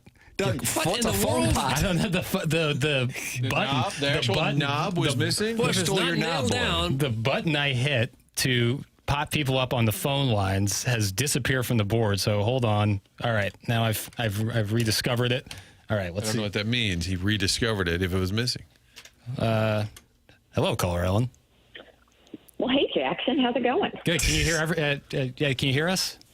I can hear you fine. Can you hear me? Yes, All right, we we're hear good you. now. 2025, Tim. It was gone. It was just off the board. Hey, Jackson's my boy. He can do whatever he wants. Clip that off. So I did not know about the Albert Pujols news when I dialed in. So, but what I was going to ask you before hearing that news is, I don't quite understand where you guys stand on Marmol, because when you guys talked to Mozeliak last week, and you did ask him about extending Marmol at sort of an interesting time. Yes, March of And 2024, he sort of- I believe it was. Yeah, sorry about that. But he kind of came back and said, hey, do you guys think it was Oli's fault that the season went the way it did or whatever? And every one of you was like, no, sir, absolutely not. Is that And what I we thought said? that was kind of don't think we interesting. talked to And it. so It is the sounded hang like up that. with Marmol that you're committing dollars that you don't need to commit? Or is it the message that you're giving the franchise that we're kind of going with a guy without a lot of experience? Because I guess I was just very surprised that everybody kind of nodded their head and said, oh, no, it's absolutely not his fault, but we've only heard about how terrible that contract is. And so I was trying to understand Sure. that. I think this is a great question. I appreciate the question. I can't speak for Doug and Martin, but I can tell you why I was stunned by it. And I also want to say this, and I say this respectfully because I realize it's part of the job, that I do not believe that John Mozeliak was being 100% straightforward with his answer. It is my opinion that if you really wanted to extend Oli Marmol, you would not do it 2 weeks from the start of the season. Personally, I believe the combination of the realization that the team probably isn't going to be that great, combined with the start of going out to L.A. and San Diego for their schedule last year, and I think at the top of the list that Oli Marmol was a lame duck with Yadi Molina and Albert Pujols expressing interest in managing. They wanted to put that fire out before it could even get started if they got off to a bad start. That's what I think was really going on.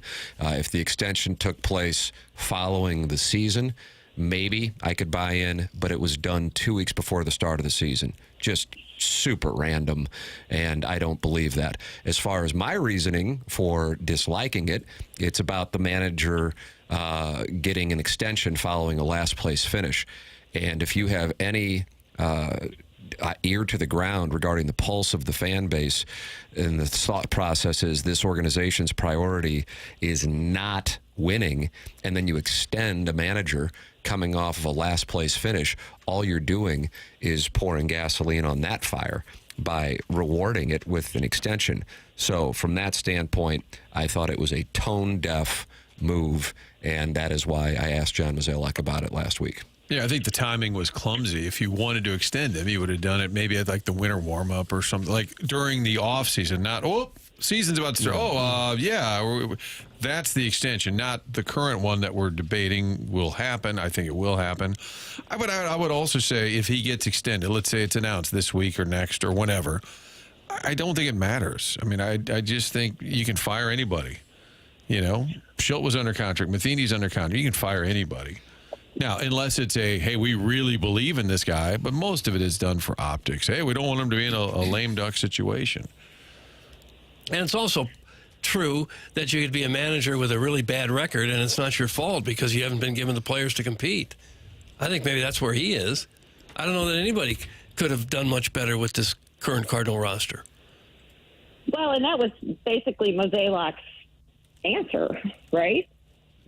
And I know you guys aren't there to be like, hey, Mo, we're going to really challenge you and get up in your grill on your, second to last day of being the president of baseball operations. But I guess I was just surprised that there wasn't a little more pushback on his answer, because we've talked a lot about this tone-deaf Oli Marmol extension.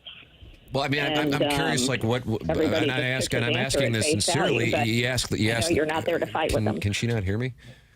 Can you hear me, Ellen? Pot her down. Oh, I'm sorry, guys. Hey, we're trying to talk. Pot me down. I do have a reverb on my end. Okay, I think I fixed that. My bad. Okay. Yeah. I mean, the way that I can only speak again for myself. If I disagree with something, I put my name on it and I ask the question. And that's how I handle interviews. Sure. My demographic isn't particularly the hillbilly community, and so I don't do the thing where I scream at people. I ask the question. If I disagree, then his response was, "Well, do you believe it's his fault?" And I've said, without Oli Marmol or John Mozeliak here, I do not believe it's his fault. Which, in turn, by the way, is John Mozeliak saying I've put together a roster that is not can't win. So, in a sense, he's acknowledging that the roster was not good enough, or it didn't matter. And I've said this forever: whoever you think is the best manager in baseball, Bruce Bochy, Brian Snitker, I don't know who, Alex Cora, if people are high on him now. I don't know where it falls at the moment. Craig Counsell. And people might say, yeah, I think Craig Counsell could have led the Cardinals to the National League Central title. Pat Murphy, I don't believe that. I just believe that when people are unhappy, they just turn their attention to whoever they think is in power and start firing verbal bullets. But that doesn't make it so. Social media angst does not make it reality. And I've got no love for appealing to that crap anyway. So my opinion is it didn't matter if it was Oli Marmol managing the team or not. The team was not going to be successful because the organization has been stagnant. And that's on the organization, not the manager. But that doesn't change one of the issues, and that is the fan base believing that the organization does not prioritize winning. And if you extend a manager 2 weeks out after he finished a season in last place, I think that sends a really poor message to the fan base. So I think both things can coexist, that I don't blame Oli Marmol, but I think that giving him an extension, especially 2 weeks from the start of the season, was yet another tone-deaf move on the part of the organization. So that is why I asked the question. Gotcha. Well, I appreciate the thorough explanation. No, I really do appreciate the question, because there might be other people who were thinking that, but that was my question, and that's why I brought it up. It was one that I was really looking for. You wanted the backstory, yes, and on his way out, the hope was he could just say more, which he kind of did about the Schilt thing. Did. I think that was the hope. I didn't know we sounded quite. Hey Mo, what else should we say today? I'm sorry, I didn't hear it exactly the way Ellen heard it. Well, come on. Come on, Martin. Come on. Martin, you are just a little prickly sometimes, which I typically enjoy, just not when it's directed at me. To be fair, having said yes, that, sir. no, to be fair, you painted us as a bunch of silly sheep, so I was just Oh, yeah, that's exactly how I painted you guys. Doug, it's a fight. Boy, It is a little bit of a fight. Don't put words in my mouth. As much as we've talked about, my only point is, as much as we've talked about the Oli Marmol extension, I was just surprised, and I'm not talking about the media, and this sounds soft. Oh, gosh. I really enjoyed that. I'm talking about just a little bit of pushback. That's all. That's all, because it was just sort of like, no, sir, not at all. We don't think that's Well, that's the not case. that's not an accurate characterization of what happened. I'll take out the sir. Sorry. All right, that's my whole point, is the way it was, and I don't care. I mean, about the mocking tone, it's fine. I don't care, but I don't think that was an accurate portrayal. That's what I was pushing back on. I got called prickly. I'm just pushing back on the, hey, Mo, whatever you say, Mo. I don't think that's exactly how it played out, but that's how it was portrayed. If anyone here wants to rewind the tape, I'm good. Thank you. Well, thank you. I think we're going to end on a positive note and know that we are still, happy acquaintances. So that's wonderful. How about that, Doug? Okay. Happy acquaintances. I It like got that. prickly there for a moment. No, if you rewind the tape, Jackson just did a toast, and I don't know to who or Doug's why. over there stirring up the pot, man. I am officially tired of my own voice, so I'm going to. And this happened Friday. There's a reason there's 1,000 reasons I'm not in you guys' job, and this is one. I've already been talking too long. Okay. This happened And I Friday. think the audience would agree. No, we enjoy your calls, Ellen. Martin's head is now on the council. He's down. If you're watching on the YouTube, you can see it. Thank you, Ellen. Always good to hear from you. Bye, fellas. And there's Bye, a caller, thank you, Ellen, on the LZ. Collier and Thompson phone lines. Are you sure she's gone? Are we sure she's gone? What? Yeah, okay. Go ahead. Yeah. This happened Friday. Joey Vitale, we said goodbye, and then he was still there like another 5 minutes. Yeah. Doug and I were talking about something else, and he's like, yeah, good point. I'm like, he's still there. Yeah, sure. No, I think with Oli Marmol, there's a million times a year where I say, God, why did you take him out? Why didn't you go to so-and-so? There's 1,000 things a week we could probably quibble over and don't like the lineup. But I do think, and it's true, that I don't think Craig Counsell or Bruce Bochy are making a huge difference. Would they make a game or two here? That they probably would, with their baseball resumes, haven't been around longer, for sure. I do think you could probably look at a veteran manager and you probably do win a game or two here or there. I think that's probably accurate, but I don't think Oli Marmol is the problem right now. And I think that's where we agree. And what Tim pointed out, Mozeliak agrees with that premise, which is interesting because he's more or less indicting himself on saying, geez, what's the guy supposed to do? We gave him a crappy team, which is essentially what he's saying. But it's my belief that in that spot, and all we can do is ask the question, that I don't think he was telling the truth.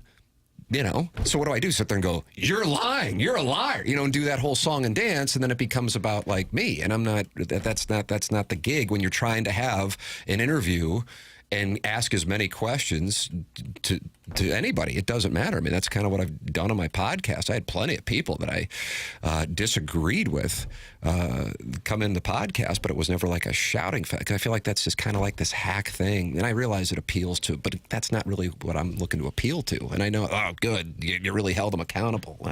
And what easy Chaim to Bloom scream at people, but good luck in actually having a conversation if you're going to do that. That's not the respectful way to do it. And I think what Chaim Bloom, his answer was, and you could even laugh at that and say, really? The weekend at Wrigley, that's what you're going to point to for them hanging tough or battling till the finish? But he pointed out, like, what he is bringing up is what they believe. Mozeliak believed it. The DeWitts believe it. That with Oli, this team, even undermanned, will give it their best effort. They can, which sucks for a Cardinal fan. Hey, we're trying hard. Nobody wants to hear that. Right. But they believe in Oli because they feel like he prepares them. They get them out there. They coach up the young guys. Now, Gorman's not hitting. Walker's not hitting. I think there's a more of an organizational indictment on evaluating talent when they leave and do well elsewhere. And that goes to coaching, minor league development, but that's been a theme too. The guys who leave that do well, not all of them. Dylan Carlson didn't become a superstar as soon as he left. So a lot of these guys were just bad picks. I think, if anything, they've swung and missed on too many draft picks. And oftentimes they say things just to be optimistic. When he talks about battling to the end, they did lose their last 4 games. Correct. In Chicago, they lost 12-1, 7-3, and 2-0. That's not real battling. Nice. Right. But at least he wants to be optimistic and positive. You can understand that. Let's see. A guy named NY says if Tim scolds Mo, he's not going to come back. Yes. He'll never come on the show again. We're supposed to scold people when they come in. I mean, if you've listened to the program, and I realize plenty of people are new since we've been on 101 now for a year, but the show has never been about guests. It just isn't. You know, there are scheduled guests that 101 ESPN has, and we are employees of 101 ESPN, and we do those. But as far as the show's success, it's not been like, oh, we need to have guests. That's why Mazalek, I think he said it, was that on the air or off the air? He goes, well, I get it. You guys can't, say this because then players won't come on the show. And I go, I got to tell you, I respectfully disagree. We don't care if players come on the show. Player interviews are usually the worst anyway. They're not going to say anything. And by the way, I get it. If I'm them, you can't say anything. You got the Derek Jeter business model. You're not going to say anything because we're not going to cause a distraction. So we can tell you, who... I don't know who you'd say is coming up on the show. We're not going to say anything. It might sound good. It's going to be boring as hell. And we're highly regarded takesmiths. Yeah. We need to speak more, not less. Absolutely. That's what we're paid to do. Not ask a bunch of questions to people who have nothing to say, or at least aren't going to say it. So I don't really care. So John Mazalek never comes on the show again. Great. But it was wonderful that he did come on. But the premise that this is like, oh, we've got to keep him in the loop, so we're going to be soft on him it's just I say it respectfully, it's just not accurate. And I think if you have listened to the program over the years, you know that it's not a guest-driven show, nor are we really interested in it becoming a guest-driven show. So I think with Marmol, that first year, I was like, I don't know much about him. I knew he'd been on the staff for a while. When he hit for Pujols, I said, wow, it takes some balls. I mean, remember that? I think it was in Atlanta. Yeah. And it was the right move. And you could probably go on a podcast and scream about that. You're hitting for Albert Pujols. What are you doing? But it was the right move. Then in the playoff game, and I did a podcast with him, and he said, let's walk through it, because he loves a debate. Yeah, he loves a debate. Loves to talk about it. He said, what did we do wrong? I said, you took out Quintana too soon. And that will always bother me. And I think for Mike Matheny, his honeymoon ended in the NLCS against the Giants with some of the pitching decisions. And Randy Choate was out there for like a week and a half, and they just never took him out. There are moments like that stick with you. And that Marmol honeymoon, to me, with a lot of people too, I think ended with Game 1 of the wild card series. Yes, in 2022, the great Albert run and his farewell season. I think people are so excited. Phillies are coming to your place, and that game just unraveled so quickly. I think that's one that kind of really bothered people. And after that, the team was crap in 2023. Again, I don't think La Russa wins the division. I mean, when the Cardinals were crappy in 98, 99, Tony was still there. He was managing them. They went out in 2000 and loaded up the lineup, got a ton of new players, and they got better. So I don't think Oli is, are there things he does that I would do differently? All the time. Absolutely. And I've invited him to come on the show, but he lives here year round. So I think we'll get him in here. Nice. And then we'll say, well, how will we say to Ellen, hey, Oli, great to be back for another year. He'll watch the YouTube chat. He enjoys that YouTube chat. That's what he enjoyed at spring training. The YouTube chat is brought to you by Michelob Ultra, 95 calories, 2.6 grams of carbohydrates. And it is perfect for man, you look at the forecast over the next 10 days. Sweet mother of mercy, Doug. It is just wonderful. Best time of the year for weather? I think it might be. Oh, I think so. Yeah. Little toasty. It could calm down a little bit, but no complaints here. I mean, sunny and highs in the low 80s. And then it gets into the 70s next week, but sunny as well. Michelob Ultra, when you're out enjoying yourself with friends, it's Michelob Ultra. 95 calories, 2.6 grams of carbohydrates. It's only worth it if you enjoy it, Michelob Ultra. Jeremy Rutherford's going to be joining us in studio at 9 o'clock. He's brought to you by Mark Hanna of Evergreen Wealth Strategies.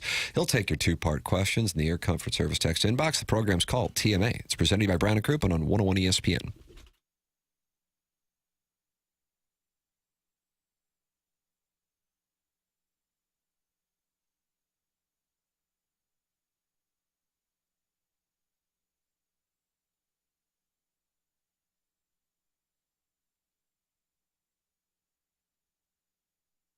Tim McKernan here for Aesthetic Design and Build. We were just talking about how great the weather is. Well, that is the time to enjoy an outdoor living space and have Aesthetic Design and Build constructed for you. They really are a design company at heart, and they can think outside the box and offer unique solutions and designs for your outdoor living projects. They have a showroom in Chesterfield Valley, and I have gone out there to see Dan and his team and the showroom, and I enjoyed it so much. I had them come to my home to see what they could do for our outdoor living space. They're online at aestheticdesignandbuild.com or by calling 636-532-5008. Ready to take your outdoor space to the next level? Dan and his team at Aesthetic Design and Build have you covered. It's Aesthetic Design and Build, 636-532-5008, or visit them online at aestheticdesignandbuild.com and let them know I sent you their way.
To be overpaid in our city.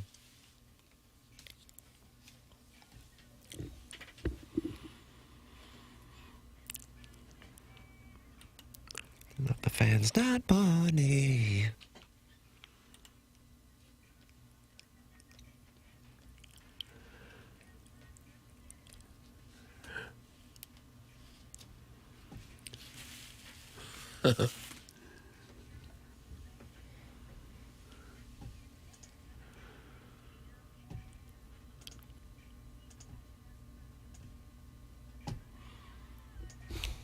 So good. Really is. Thank you. Play for the fans and not the money. Jimmy Rutherford's going to be with us at the start of the Mark Hanna Evergreen Wealth Strategies 9 o'clock hour. We're currently in the Fisher Window and Door Store 8 o'clock hour here on TMA 101 ESPN, program presented to you by Brown and Crouppen. And Brown and Crouppen is online at brownandcrouppen.com. You can call them at 314-222-2222. Brown and Crouppen just signed up for another year of being the title sponsor of this program, and I think that'll be 3 years of the title sponsorship for Brown and Crouppen on TMA. Brown and Crouppen, local, founded in 1979, so 46 years of being in St. Louis and taking care of St. Louisans. After an accident, money can be tight, and that's why they offer so much for free. First call, free. First consultation, free. Stuck at home or the hospital, they come to you for free. At Brown & Crouppen, you pay nothing up front. They don't get paid unless you get paid. And when you are a Brown & Crouppen client, all your questions are answered for free. Get the facts from Brown & Crouppen. If you think you may need Brown & Crouppen services, call 314-222-2222 or go to brownandcrouppen.com and make sure you let them know you heard about them on TMA. The choice of a lawyer is an important decision and should not be based solely on advertising. Past results are no guarantee of future results, and every case is different and must be judged on its own accord. Mike Francesa is not happy, Doug. What day is it? It's Wednesday. Okay. Yeah, Jackson, you have two clips. And this is, he immediately went live last night following the Yankees' loss to the Red Sox. He's not happy with Aaron Boone. Yeah. What do we got going on here? Yeah, he wasn't happy with Aaron Boone pulling Max Fried from the ball game. So here's his reaction. And Boone played right into the bullpen again tonight. Why can't Fried, who is your ace, who you gave $240 million, who has great postseason experience, who was dealing tonight, why can't he get the bottom of the order out in the seventh and complete that inning? Why does he have to come out of the game? Why? Because he had a 10-pitch at bat to the catcher who walked? He got out of it with a double play. He'd only thrown 102 pitches. He could get the 8th and 9th hitters. Until he showed you he was done, until he at least gave up a base runner, let him stay in the game. I'm not asking him to pitch the 8th inning, but let him complete the 7th inning. Get every out you can out of Fried because he's your best pitcher. He's better than anything you have in that bullpen. And what happens? Weaver comes in and walks a guy who doesn't want to walk on a 10-pitch at bat, has him 0-2, and walks him. And then base hit, and next thing you know, the Yankees are down. I agree with everything you just said. I had a feeling you were going to like Pretty that. rational take. Yeah, when you make a move and the other team says, oh, good, they're taking him out, that's the wrong move. Which goes back, Martin, to the Quintana thing that you were talking about. Yes, yeah, that was even worse, Quintana. But unless the pitcher tells you, I'm done, I'm hurt, I'm not feeling good, unless you hear those words, you're the best we got, you're there. Because they went on and brought in 5 different relief pitchers after that to get through the last, 2 2/3 innings. And sooner or later, you keep bringing in a parade of pitchers, sooner or later, one of them probably not going to have it that night. And on this night, it was Weaver. And it cost you the game. And they're a short series, too. You're playing 3 straight games. That's the part I understand in the playoffs you go to the bullpen quicker. You have to have a quick hook. La Russa was celebrated for that in 2011, especially in that Brewers series. You have to do it at times. Craig Counsell did it. Worked yesterday for the Cubs against the Padres. But I think if you have a pitcher who's dealing, and even though 102, you're getting up there. But I agree with Francesa. Just try and get through the 7th, because otherwise you burn through your bullpen. You still got to win the next day. And as it turns out now, they've got to win the next 2 days. The Red Sox kept Crochet, and he threw 117 pitches. Yep. And I saw Alex Cora talking it over on SportsCenter in an interview following that game, and he said, we set him up in the regular season to go deeper into games into the postseason by getting him out earlier in games during the regular season, skipping some starts. And so managers are now, would you call it NBA load management for the postseason? To be in a position, if you have a guy throwing like Crochet was, to be able to just go straight from him to Chapman. It's a wonderful thing to have if you got it. And I get where Francesa's coming from. Yeah, it seems like this is the very moment, the very reason you pay these guys $200 or $300 million is to come through in the absolute most important moments of the season, and you didn't let your guy do it. You lost with Luke Weaver instead of hanging in there with Max Fried. What else is he not happy about, Papis? So the playoff tickets, Boston fans were having trouble getting tickets because when they would check out on the ticket servicing app, they were told that these tickets were restricted to people in New York, Pennsylvania, Connecticut, to avoid Red Sox fans getting tickets. And Big Mike wasn't too happy about that. This is New York. You don't do this. This isn't some third-rate franchise that got in the postseason and doesn't want to be overwhelmed by the big city fans coming in and spending their money like the Yankees do when they go on the road. Oh, we haven't seen that forever. You don't see New York fans plastered in the first 5 rows in every stadium for the Yankees and the Mets every single time. How many Met fans were in Florida last weekend rooting for the Mets? How many Yankee fans are on the road game after game and, yes, revels in showing you the Yankee jerseys, and the Yankee fans have stormed the building. And now the Yankees, the mighty Yankees, are going to block fans from coming in to a New York venue for a postseason game? They have now stooped to that level. They have shrunk to that kind of franchise. This is the Pinstripes. These are the Yankees. Tell me it's not true that you haven't sunk to the level of some second-rate franchise. Please. Hey, let him in. Let him have a party. Another base hit. I agree with him again.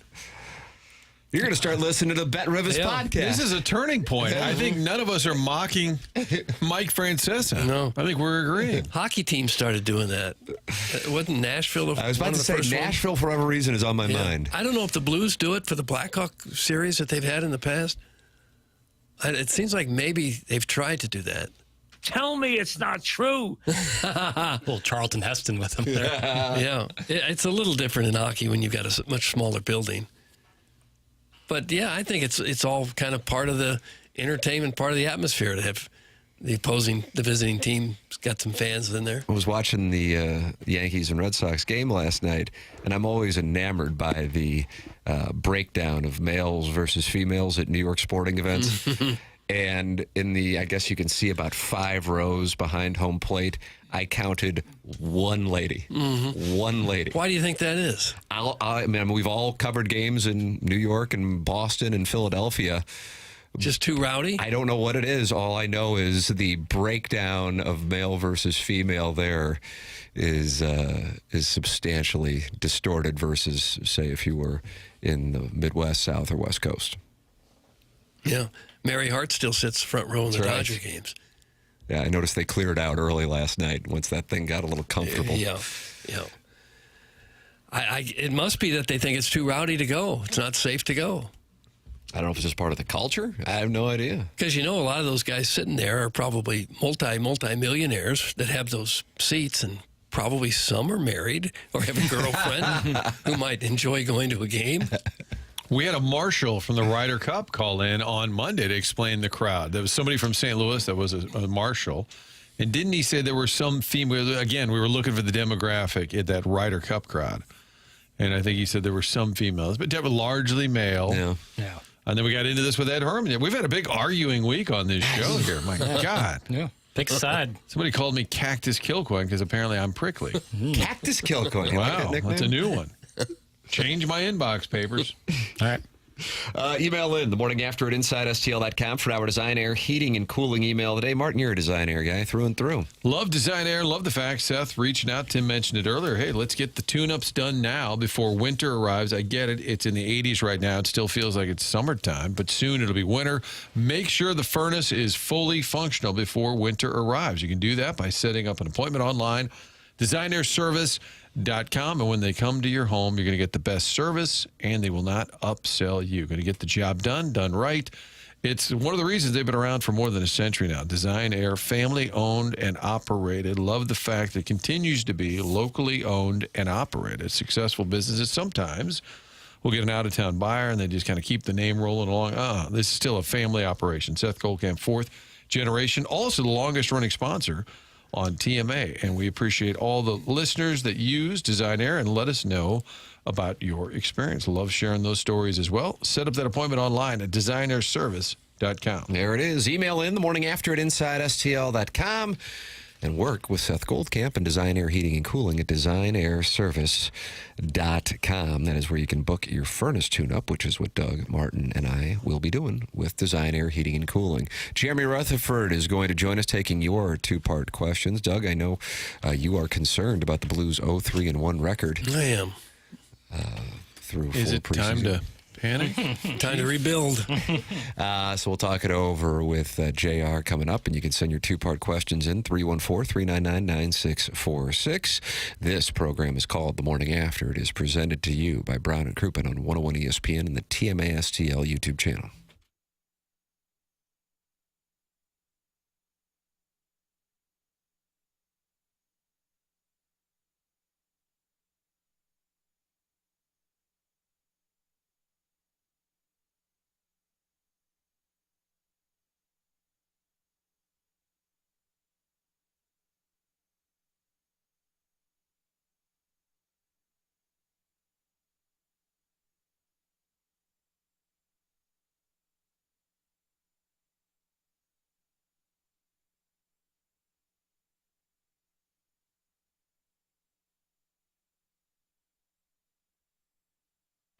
Blues season, that means you'll see our buddy Robert Thomas talking about our friends at AutoLoanPro.com. That's the website to go to if you're in the market for a new car. Doesn't matter your situation or your circumstance. Get online.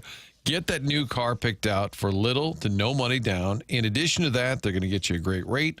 They do it by working with over 50 different lenders. AutoLoanPro.com. That's the only thing you need to know is to choose the Pro, Auto Loan Pro. Again, the free playbook they have for you, also available on that website. Scroll on down, you'll see Bob Thomas, then you see the playbook. That's going to help educate you and how you can get the car of your choice in the future. It's part of the Lita family, the place to go for your next car. Again, doesn't matter what your situation is, little to no money down. They're able to get the best rates because they have those 50 different lenders they're working with. It's a large purchase. It gets complicated, but the Auto Loan Pro will get you back on track. The only thing you need to know is to choose the Pro, AutoLoanPro.com.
This is Jackson with a SportsCenter update brought to you by Saliga Heating and Cooling. The Cleveland Browns are benching veteran quarterback Joe Flacco, and they will turn to rookie quarterback Dylan Gabriel, the former Oregon Duck, as their starter for Sunday's game in London against the Minnesota Vikings. That was another SportsCenter update brought to you by Saliga Heating and Cooling, a Daikin heating and air conditioning dealer.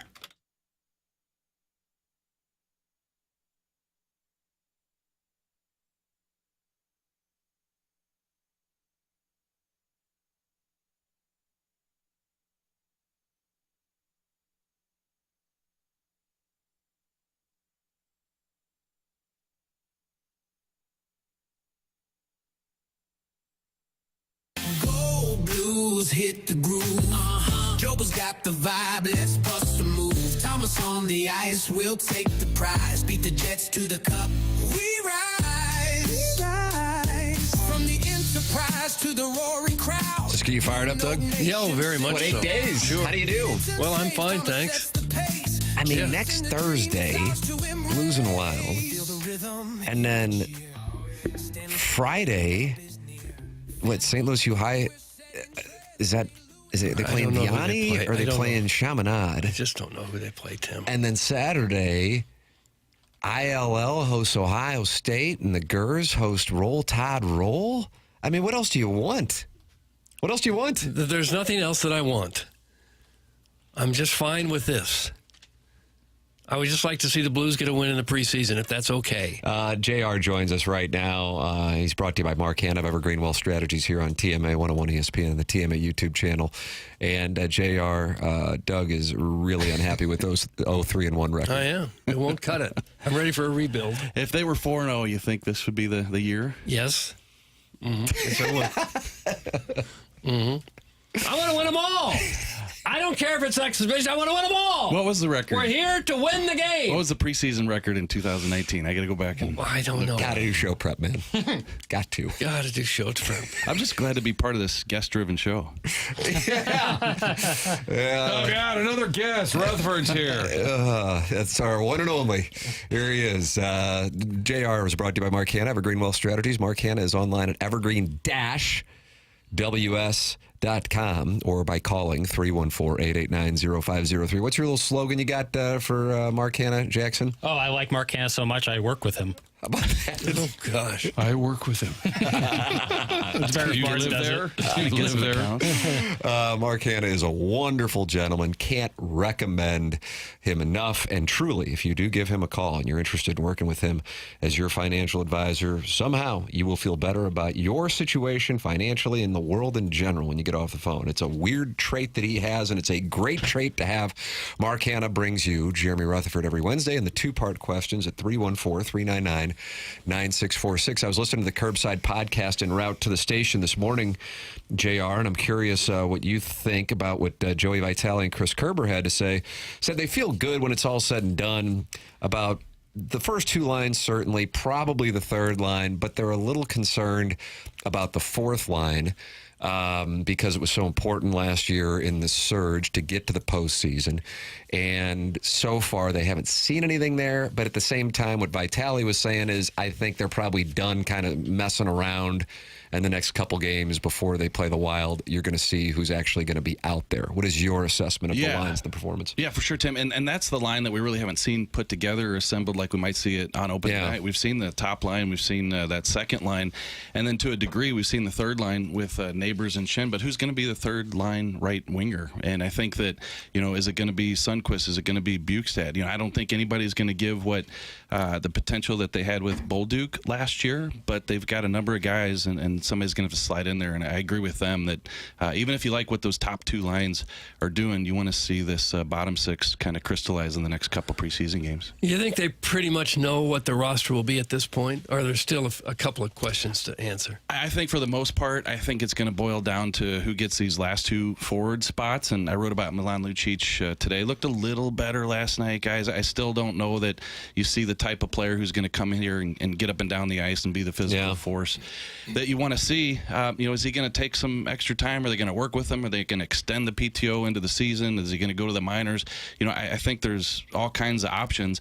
But here's the thing, Texier and Matthew Joseph aren't making it any easier. They were not noticeable last night. And even if they're 13th, 14th forwards, like, where do they fit on this team? So, in terms of roster battles, Doug, and what's it boiling down to, I think it really is that 13th, 14th forward who's going to slide into those spots. I don't know what you take out of preseason. It's hard. Doug is considering the panic button, much like Craig Berube was asked last year when Toronto was 0-2. That was a great what your grandma think. But I think the most important thing is Dylan Holloway being healthy and scoring goals. Like last night, he gets 2 goals. You really need him to kind of pick up where he left off. Yeah, question was a little prickly, but I think it's a fair question. I think. Wow, Martin. I think you're right. Like, there are some questions about this team, but there should be questions in the preseason. There should be questions a week before the season starts. But I think when you look at, okay, what's going to make this team go, and you look at how Dylan Holloway looks like, guys, that drop back pass to Jordan Kyrou last night, then goes to the slot, and then Kyrou feeds him goal. He scores twice last night. He just looks like he's in midseason form, right? And this is a guy who's coming off a pretty extensive surgery, and by the way, was healthy 3 months ago and ready for this. So he looks good. That line looked good last night. Some people are questioning who should be the second line center. Should it be Pius Suter? Should it be Braden Shen? I think they're probably going to win either way, but right now it's Suter in the middle, and that line looked pretty good, but Holloway especially. How did Hofer look in goal? It's interesting because I saw some people say Hofer didn't look great. Two of those goals went off the skate of Leo Loof, the prospect defenseman, and then later on, this is crazy. There was a puck that went off his skate and sailed out of bounds, and so that denied a delay of game penalty. So 3 plays last night involved the skate of Leo Loof. So I think Hofer looked fine. He got big feet or what? I know, that's what I was waiting for, him to score a goal, and they have to review it. Direct intention to kick the puck in the net. But I'm going to have to check the foot size today. What number you think we're looking at there, Doug? Oh, it's probably 11 or 12. 11, yeah. Yeah. I'm just seeing Colorado's 4-0. Dallas is 4-1. We're 0-3-1. Where do they even put the preseason records? Oh, I'm seeing it right here on ESPN. Play to win the game. Let's have some W's. Let's see. We got Mark Hanna. If the sponsor texts in, you got to answer. Let's see what he's got. Well, number one, can I sponsor a caller Ellen versus Martin as a regular segment? So Mark is looking to add to his ad spend here on TMA. And if Texier and Joseph aren't making it, wouldn't you rather try Dvorsky over Lucic? That's from Mark Hanna of Evergreen Wealth Strategies, online at evergreen-ws.com. Thank you, Mark. Yeah, no, I think that Dvorsky and Stenberg especially, Otto Stenberg's looked really good. That's the guy that Jim Montgomery talked about yesterday, I believe. He's looked really good. I just think you have an asset management situation here where a couple guys would have to go through waivers, Joseph and Texier. And, hey, if you lose them, you lose them. They're not playing well, but they're still good NHL depth, and right now you can send Stenberg, Dvorsky down. Don't need waivers. Get some more seasoning. And honestly, they're playing great. They're looking good. They look like they got a bright future. But the one thing that I keep going back to with this Blues team is they have to have a great start. Like, they have to. They can't get behind the 8 ball. You can't be 2-8-2 after. Doug, what's the math on that one? It'd be 12 games. 12 games. 12 games. And you can't get off to a start where you're like, okay, we're bringing this guy along. Same thing with Carbonneau. That's why I think it was a good decision to send him back to junior, is because you just can't get 3 weeks into the season and, I hate to use this term, but babysitting a young prospect. And so Dvorsky, Stenberg, you're going to see these guys. I just don't know that right out of the gate is the answer. Nashville's won twice. Minnesota's 2-2-1. Chicago's 2-2. We don't have a win yet. Do they put any importance on that at all? They have to, a little, right? Well, I know big picture doesn't matter in the least, but when you play, you still want to have positive results. I think it's more about how our individuals playing, especially the guys that are going to be here on opening night, and then also, how's the power play looking? How are certain aspects of the team game looking? Like, there were several good NHL players that were up in the press box last night walking behind me, and Dallas brought a good lineup, and so at the end of the day, I think you just try to look for good signs with individuals and good signs with the team aspect, because I don't think people are going to remember that preseason record in a couple months. Have you been watching Mayu closer than most players? Like, is that one of the ones you really want to see what he's got? Yeah, and he's looked good in the preseason. He's looked good in camp, but I think that let's drop the puck on the regular season, get the 6 starting D out there, and see how he looks. Because guys, he can move the puck, he can shoot the puck, and also he's a little bit feisty. He's got that edge to him. So if you said put together a list of top 5 things you're looking to see, that third pair, Tucker Mayu, getting after a little bit, I think on the back end is going to be something fun to watch. Not to get negative or heaven forbid prickly, has there been anybody that you wondered, wait a minute, shouldn't this guy pick it up a little bit? He's really not been performing yet. We expect a little bit more out of him. Not among the top guys. I think the top guys have played pretty well, and they haven't played a lot of games too. So you're just talking 4 preseason games, and each of them just got into a couple. I go back to, and I know it's not sexy conversation with Texier and Joseph, but those guys have that opportunity. Like, they have an opportunity to be on this team, and you've seen it at times. But last night, no shots on goal for a couple of those guys, those two, and a couple giveaways. They're just not grabbing it like Ken Hitchcock used to say. Carlos Spicy Wiener here in the Air Comfort Service text inbox, where you can send in your questions for Jeremy Rutherford, who joins us in the 9 o'clock hour on Wednesdays. Number 1, JR, preseason scaring me. Tell me it's all going to be okay and that Kyrou will have more trade value than household appliances this season. And number 2, do you think a governing body may get involved to stop people in Jefferson County from calling their family plots a, quote, farm or, quote, ranch, given most such properties only contain a broken-down ATV, dirt bike, and 3 stray cats with window air conditioning units only? That's from Carlos Spicy. A lot of detail there. Well, first time he asked the Kyrou questions, let's go through that first. Did anybody see the Kaprizov contract? Big boy dollars there. What was that, 117? $17 million per year. How do you do? Biggest ever in the NHL. Biggest ever in the NHL. And Jordan Kyrou is sitting right there at 8.125, half that Kaprizov money, and has the potential to score 40 goals. So we'll see what happens with Kyrou. And then I have a twist on that Jeffco question, if I could. I think he's right. They do call them plots, farms, ranches. For tax reasons? I want to hear what the chairman said. Yeah, I think so. You can get out of some taxes if you use the slang term like it's a plot there. But I got to ask the chairman here. Chairman is on the floor in the studio for those of you watching. I've covered a lot of girls softball games for the Post-Dispatch over the years, and Humblebrug. And if you go to West County, you go to Doug's neck of the woods, you go to Tim's neck of the woods, there's a lot of, come on, Megan, come on, Brandy, let's go. There's Parker, Parker, Cole, stuff like that. How come in Jeffco you can sit at a girls softball game and you'll hear it about 4 different times from 4 different families? Come on, sis. Come on, sis. I like that, really. Why is everybody sis? I think there might be some allegations that a lot of people are all related out there. Oh, no. I can say that because I'm from there. Sis. Okay. But yeah, maybe it's just like equality, because we can go, hey, what's up, bro? So maybe it's like just gender neutral. Do you think it's more of a Jeffco thing, though? Listen, we're both from there. We can say this. Right. Do you think it's more of a Jeffco thing? I don't have enough data to make an accurate assessment. Okay, I do. You doing a yoga thing over there? I just tie my shoe. Oh. Really? How about that? Mid-thought. Yeah, I saw that. I'm like, oh, the chairman's doing a yoga For the pose. record, I could never throw 1 foot up in the air and tie my shoe. Since you're on camera, why don't you try? Am I on to something? You guys ever heard? I haven't gotten to as many Jefferson County girls softball games as I'd like, so I don't have a sample size. I gotta go this weekend. I got a schedule if you want to go next week. JR, why do you think Holloway and Broberg haven't been signed yet, and are they even in discussions to do so? And is it possible that the players are wanting to wait and the price tag may go up? Sorry, that was 3 parts. That's from Ian LaPerriere. Doug, you know him as Lappy. Mm-hmm. I sure do. Yeah, and I do have my 2-part notebook here, and also a new fresh pen. Martin gave me that grenade last week that blew up. So, Holloway and Broberg, actually, Doug addressed this the other day after he signed Cam Fowler. He said that wanted to get the UFAs done first, Fowler being one of them, and they got that deal done, and then he'll get to the RFA guys. That's the thing. Those 2 guys are 23 years old. They're restricted free agents. You keep the rights even if you don't get them signed next summer, and now they're in a position where they can move forward with those guys now that they got Fowler done. And, I should answer that second part, too, is do you run some risk by waiting longer? Yeah, you do. I mean, Holloway puts up 35, 40 goals with this cap going up. He could be a $10 million guy, $12 million guy instead of 8 or 9. JR, I have a 2-parter if you're taking in-house questions. First one, going back 2023, they're trading off pieces. O'Reilly's gone, Barbashev's gone. Did you think then that they were kind of not in a rebuild, but okay, they're going to take a step back for longer than they've had to take a step back? In other words, did they turn this thing around quicker than you thought?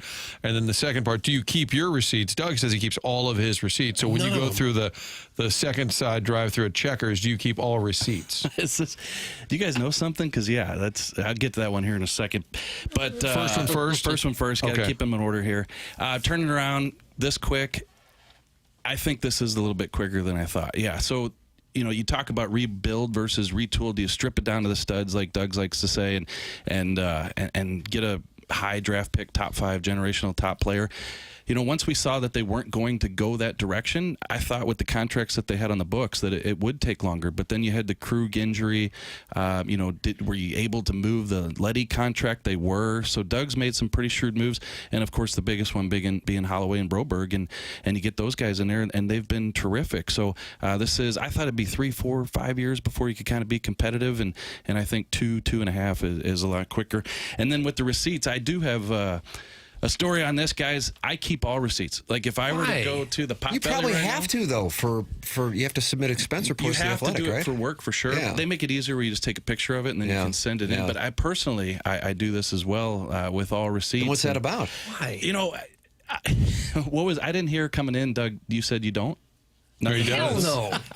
Like when you go to the gas station, it spits out the receipt, and just by habit, I take the receipt and put it in my wallet, and then I go back later. Why would I keep that? All right, this is what am I going going to do with that? Doug, you're going to give me more trouble after you hear this. I'm one of probably the only person in St. Louis that still has a check register. Anybody still do the check? Where you fill out register? the daily. Yeah. I did that up until like a couple of years ago. Did you? Yeah. I still have what one. made you stop there? I started using online software. Yeah. And I do my budgets every single morning. It's psycho stuff. Yeah. So there's still so much stuff coming and going. I want to know how much money I have in the bank. I just want to know. And, the bank will tell you that. It'll tell you, but that's not going to be a right number when you got 14 things coming out the next day or you got a check coming in. So you're paying that bookie down by the Arnold Water Tower, too. doing that. Yeah. So the funny part is I have a buddy who does some banking. Shout out to Sean. And every once in a while he'll drop off about 10 check registers to my house, and it's like a kid Look at at Christmas. that. Yeah. Papers, is it taken yet? JR's check registry. Yeah, somebody should hop on that. JR's check registry. And if you would, maybe in future shows, just read a few aloud for us so we can find out if you had lunch at Casey's, if you ate grease missiles at QT for breakfast, and maybe just if you would share some of those down there. I'll bring the check register next week so you guys read through it. And you're doing all that. Like every check you write, you do the math. And every debit, everything, yep. Was that account budget right down to the nubbins where you're worried that you're not going to have enough? I can tell you that right now I have $12.42 in the bank. Well, wow, he didn't even brag. Yeah, I don't like the bragging. I don't either. Come on, sis. Are the Blues going to lose a bunch of games in the last few minutes again, or what? And is Michael Handzus not AI, just cute as a button? Bits from Mitch. I think this org as a whole is in a pretty good cumstein. Yeah, with 3 empty netters so far, JR. It's the preseason. Yes, Doug, but it's 3 empty netters. Yes, I'd like a win. What if they go 0-5-1? I'd be upset. Now, I'm sure we've asked you this before, but I have the memory of a hamster now. Is Krug just done forever? Is there any possibility he might come back? No, he's not coming back. He had that subtalar fusion surgery, and no pro athlete has come back from it. I talked to him last week, and he's come to terms with the fact that it's over. So loving the family life and being a dad again, but he is essentially retired. Will he be around the team? I mean, he's still probably getting paid in some capacity, insurance or by the Blues. So he's got 2 years left on the deal, and it's $6.5 million insurance covers that. The Blues have the right to, I think, designate. I think it's 4 or 5 contracts a year for insurance. I'm sure he's one of those. They can put him on long-term injury reserve, so it won't show up on the cap. And is he here? He was here all the way up until last February.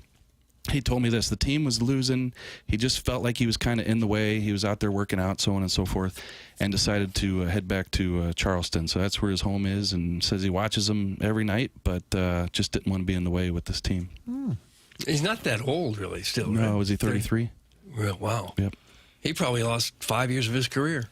Yeah, all for that fluke injury in Boston Yeah. that created the ankle damage that he's dealing with now. JR, you think Thursday night, Ottawa in town, do you think Brady Tkachuk plays? They're getting closer to their regular season. And then do you think that'll be the closest the Blues will have to their regular lineup, as opposed to that Saturday Chicago road game? Probably not as big a deal. I think yes on both. And obviously it's probably already determined whether Brady's coming or not. And I don't know the answer, but I would guess for the reason that you said they're getting closer. And then also, it's a game in St. Louis, so he'd probably jump on the bird and come here.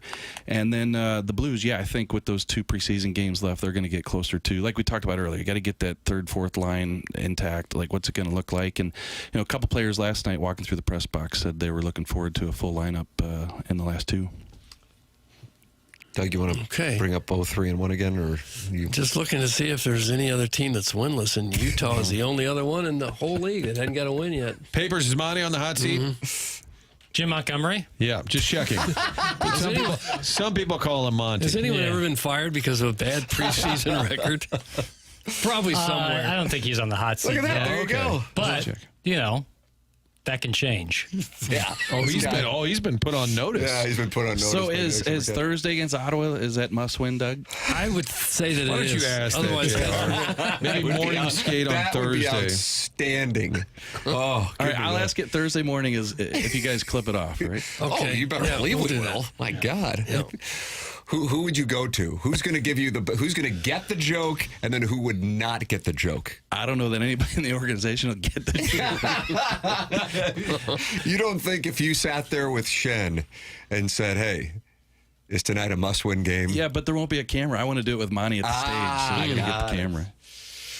Jeremy Rutherford with us, brought to you by McKernan Evergreen Wealth Strategies, 314-889-0503, or go online at evergreen-ws.com. McKernan presents the 2-part questions with JR here on TMA. Thank you, JR. Thanks, guys. There he is. All right, That's thank you, Jeremy JR. Rutherford. We'll take a break, come back with more TMA here in the McKernan Evergreen Wealth Strategies 9 o'clock hour. It's 101 ESPN and the TMA STL YouTube channel.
Give me that daddy butter. Give me that daddy butter. Give me that daddy butter. Give me that daddy butter. Give me that daddy butter. Give me that daddy butter. Give me that daddy butter. Here's Steve Give me Winwood. that daddy butter. Give me that daddy butter. This is my one big hit. I was a one-hit wonder. Give me that daddy butter. Give me that daddy butter. Give me that daddy butter. Talking about Give me that daddy colonoscopy, that's butter. all it was. Give me that daddy butter. Your thoughts on those repetitive? Yeah, but it just worked. If you're rolling balls. 314-399-9646. Text in. That's Air Comfort Service text inbox. Then you can participate in the Michelob Ultra YouTube channel. Let me see what's going on in there. I haven't taken a look at it. Bill Reloaded's talking in there, and he says it is a must-win preseason game on Thursday, so he agrees with you, Doug. It feels like it to me, And Jake in St. Genevieve, he says, if you were Papers, wouldn't you at least gain an elementary knowledge about the Blues in the NHL? That's Jake in St. Genevieve. I didn't even say anything. The whole segment, I stayed quiet. I know think my when role. I said Monty, and you said, "What's up, Jim Montgomery?" I think Was I wrong? No, but I think that was less about the question of Jim Montgomery and more about me not paying attention. I agree with that read. Of course, you would know your own reads. So Right. That makes sense. But yes, I didn't think that was a case of not knowing. I mean, I think when Jackson ranked Lindy Ruff as the hottest coach in the NHL last year, it proved that this guy knows puck. Thank you. I guess I have 8 days to do my new ranking. You're going to do another one? Sure. How about that? The hottest coaches. It's Jamie Rivers' favorite segment of Yeah, it's a yearly tradition. Doug, it was pointed out that you don't believe in winning series in baseball, but you care about winning preseason hockey games. So they were intrigued by that. Oh, I'm all in favor of winning series. I just say it doesn't count for anything. Okay. 252 friends are in that Michelob Ultra YouTube chat right now. YouTube.com/TMASTL. Subscribe to the YouTube channel. 6,110 people, I guess, have done so. Subscribe to it. And then we'll have new stuff on there. So I got Spread Zone today, presented to you by FanDuel with Riz and Anthony Stalter. Papers, how do you feel about a QFTA today? We can do that. I don't believe we'll be able to do it on YouTube because there's a sound story. Oh, is that correct? If I'm not Ladies and mistaken, gentlemen, in the Chairman TMA studio. Kurt of Sound Story giving us insight. We should be done, give or take, around noon. Okay. I could do it. Yeah, I could do it then. We'll see. Cool. That's also on the TMA STL YouTube channel. So you can always email questions. Anything's welcome. I've been doing questions and answers on the TMA fan page on Facebook. So you can participate in that, assuming you're not one of the 1,200 people sitting in the queue waiting for Jackson's thorough vetting process. That what you need is 3 letters of recommendation in order to get to the TMA fan page? Yeah, 2 pieces of mail. But it show can't be your bills, address. right? That's correct. It's like yeah. in the real ID. And then we also ask for your net worth. Right. And that does not include your primary residence, right, for the record. I'm intrigued by this idea. We talked about how you can claim your residence as a farm, because, I don't want to brag about my own estate and grounds, but I'm sitting on almost a third of an acre, and I just wonder if I could use that as a farm, as farmland. And you got the new sod that you just put down. I do. Yeah, have to water and water and water that sod. God bless it. Sounds like you're not happy with it. But it feels like I'm working on a farm. And when you got that kind of land, you'd like to get some government subsidies for it. A third of an acre. Yeah, almost. Almost. Jackson, what is this song that the Padres have? Oh, yeah. Martin, have you heard this? Martin said it to me yesterday. Well, is that right? I believe it was the what's it? The Vaughn of Crunch Castle, or what's our guy? Hunchback of Vaughn Castle. Hunchback of Vaughn Castle. Crunch Castle. Sorry, it's all confusing. He spotted this and said, "Here you go." Basically, right. And buckle up your shin straps. San Diego, let's do this. Come on. Philly going down to yellow and brown. That's what's in. Padres on the loose. Let's go, Goose. That's what's in. Bryce gonna lose, and Manny's gonna cruise. That's what's in. Give Philly no slack and send them back. That's what's in. So back, Philly, back. Back, Philly, back. Back, Philly, back. Back, Philly, back. Back, Philly, back. So it was a bunch of Padre fans getting together. There you have it. Workshopping. You missed it on Monday, Tim. I think we played the audio of the Ryder Cup MC, one of the MCs, not the one who said F you Rory and got kicked out. But the Rams rules type thing. Yes. I couldn't it's unbelievable. believe that. I couldn't believe. I truly could not. I know I'm saying the same thing over and over again, but when I saw that, I think I saw it on Instagram, I thought, what in the hell is it? Like, you have Carson Daly as the host of the opening ceremonies for it, and then you have whatever, I mean, who was that person? Like, who got that gig? And what was that paying? She didn't last long. No, that's the one who said F you, Rory. Right. This was a guy and a girl who was really trying hard to get the crowd going with the Scotty chant. My goodness. At least the Padres thing, it was just, I think, a handful of fans. It wasn't team orchestrated or event orchestrated. Doug, spicy, do you say sour or spicy so? Sow, I think. I think you're right. Okay, he's not happy with us. Once again, should I be upset that these fellows don't talk about F1? It's more popular than any sport that they talk about on the show, and it's okay that they don't know about it. Talk about it. And then I guess somebody said something, I guess arguing with him, and he said, I couldn't disagree more. Look at fan engagement and streaming numbers compared to every single American sport.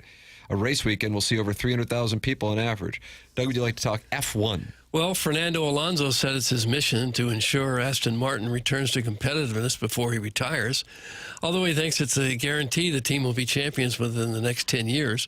Alonso will turn, I think, 45 in 2026. That's the final year of his contract with the team. Boy, and Aston Martin is a beautiful vehicle. Nice. If I had How many do you have? If I had all the money in the world, that's the first thing I'd buy. Is that right? Yeah, absolutely. Feels like it's in a lot tops. Yeah, I would make my rounds. It feels like it'd be in a lot of Bond movies, maybe. It's in all the Bond. Yeah, that's all his the Bond car. movies. That's his car. That's his Aston car. Martin. Doug, did they say in that release too that it's going to be about the long term and there's no shortcuts, and there's going to be some pain along the way? Well, I know this. Ambitious Aston Martin boss Lawrence Stroll has targeted the new F1 regulations coming into force next season is a time for the team to become title contenders. I know almost nothing about F1, but what I do know is watching them do a pit stop is incredible. They do it in like 1.8 seconds. Yeah. They'll change all four tires. How they get the lug nuts on and off that it's quick? insanity. It's one of the most impressive things in sports. Mm-hmm. When you go and you have your tires changed at a local garage, it'll take you 2 days. Yeah, but they do it in legit 1.8 seconds. Mm-hmm. After the Brad Pitt movie, did you feel more inclined to watch Formula? No, I was not. I've watched Drive to Survive a little bit. I've watched the F1 movie, just not for me. But I respect the hell out of it. Tell F1 guy to go stand on the track during the next race. That's from the Warson Woods Wacko. If you start talking about F1, I'm going to drive into a tire fire. That's from Doug's prison wallet.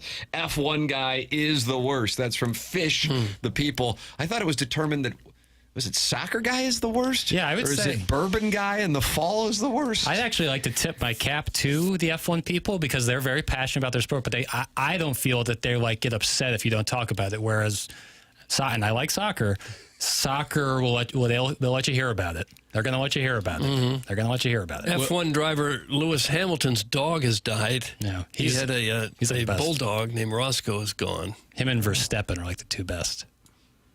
Okay, but there are sports snobs that want you to talk about their sport, but then will be really upset if you don't know the finer points. Mm-hmm. Soccer is that's the one. Soccer. That's the one. I like soccer a lot too. Some sports you just can't get it. You can like a lot of sports, but there's some that just doesn't do it for you. Nothing wrong with that. No. I'm a big Formula One fan, and I hope it stays on the down low in St. Louis. Please do not talk about it. I don't want bored, fat B-fibs to start watching it and ruining it. That's from Crestwood Coyote. So B-fibs who are bored and heavy-set will start watching it and ruining it. Destroy it. How will they ruin it? Someone said F1 ?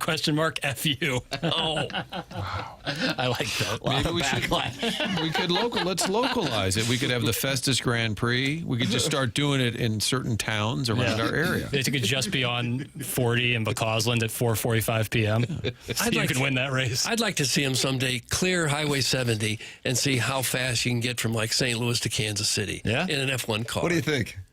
You'd have to, I guess you stop could for figure gas. it out. Yeah, about Columbia maybe. Right. But given how fast they do those pit stops, yeah. I mean, they're driving really fast. And they should stop and get some to eat. But usually in F1, they're doing a lot of turns. It's a lot of windy roads. People can't see me, but I'm doing a hand motion. The 70 is almost just a straight shot. They Right. could go 300 miles an hour. Yeah, you could go really fast. Mm-hmm. I guess we could figure it out if we knew anything at all about math. I don't. Well, we chose communications and journalism, so. Yeah, the mileage is what, What's Kansas City, 240? Yeah. It might take just about an hour. They were going to have that Hyperloop, remember? That's right. We can go to Worlds of Fun, too. But Bill Self wasn't sure if he wanted people from Missouri coming over, so he stopped it. This show's amazing. You all can talk about anything. Let's focus on golf and the pharmaceutical industry. Thanks. That's from the 314.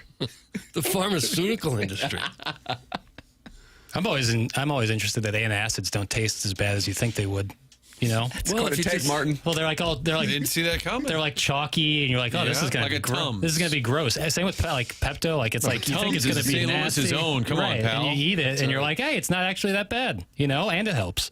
Yeah, that's my take. Well, if you just wash it down, you don't taste much anyway. But you have to chew it though, so you kind of have to taste it. You don't swallow it. You swallow like a Tums whole. I don't take. I've never taken a Tums in my life. You've never taken a Tums in your life? I have a cast iron stomach. Yeah, it's true. St. Louis fats hate anything European as much as they hate dieting. There's no chance that F1 catches on. That's from Arbor Day, who has won the Texter of the Year 2 times in a row. So Unbelievable. F1 racing is not for the fats? Is that what we're learning? Are they still doing that race in Vegas? Yeah, I saw that's already set up. I mean, it's still a month and a half away. But Yeah, it's all set up. It is really and that's cool. not all set up, but you certainly can see it. Yeah, it's really cool that they do that. You can send in your texts, either pro F1, anti F1, 314-399-9646. You can also email in the morning after at InsideSTL.com for our Design Air Heating and Cooling email of the day. Doug, could you tell me about Seth Goldcamp at Design Air Heating and Cooling? I think you could. Well, of course I could, because they've been out to my house a few times. They do great work. I've had him work on my air conditioner and done maintenance on the furnace, and he's going to come out here next week. This is something you ought to do, too, because the St. Louis weather might be 85 degrees today, but in about a week and a half, we'll be wearing coats, and it'll be 50 degrees again. That's just how it works. When it comes to heating and cooling, you got to trust the name that's been around longer than all of us. That's Design Air Heating and Cooling, proudly serving the area since 1904, more than a century of keeping St. Louis homes comfortable and customers happy. Not just another HVAC company, also the longest running sponsor on TMA, and we appreciate that. Seth Goldcamp at the helm, 4th generation family member that has run that company and run it well. At Design Air, they believe in honest work. You'll never be sold something you don't need. So whether you're dealing with the St. Louis heat or the winter cold, they have got your back with dependable service and no pressure solutions. Visit designairservice.com. Schedule your service today. Design Air, comfort you can count on since 1904, and home of the handsome repairman. As for Larry, the Silver Fox. Email in the morning after at InsideSTL.com for the Design Air Heating and Cooling email today. It's the first day of the month. You get to compete with the scoreboard all at zeros with Buck Swope and Riot's dad. This is your chance to make your mark and make it dark. The morning after at InsideSTL.com. And I guess we'll have the Papal Conclave for the TMA Lister of the Month today. Yeah. Darn tootin'. Get your ballots ready. Yeah. Mm-hmm. So that announcement will be coming Remind up me to tomorrow. Yeah. You going to vote? Follow up. And like Al Davis, I just abstain on accident. You can participate in this program by texting in, emailing in, calling in, or watching the show on YouTube and talking it over with Spicy So, who says he is happy with us. He just is an F1 fan, for the record. And they are now talking F1 in the Michelob Ultra YouTube chat. 252 friends are in there right now. YouTube.com/TMA-STL. It's the morning after, presented to you by Brown & Crouppen on 101 ESPN and the TMA STL YouTube channel.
Aw, Doug.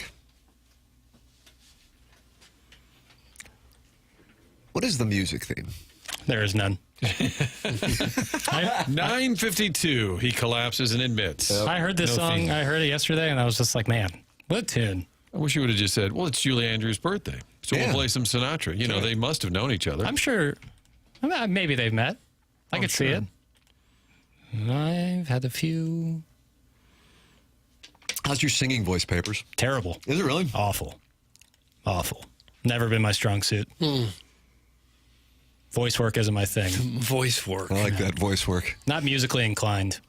Yeah. Not classically trained. Certainly not. Not good at math. Well, a lot of people think they can sing and can't.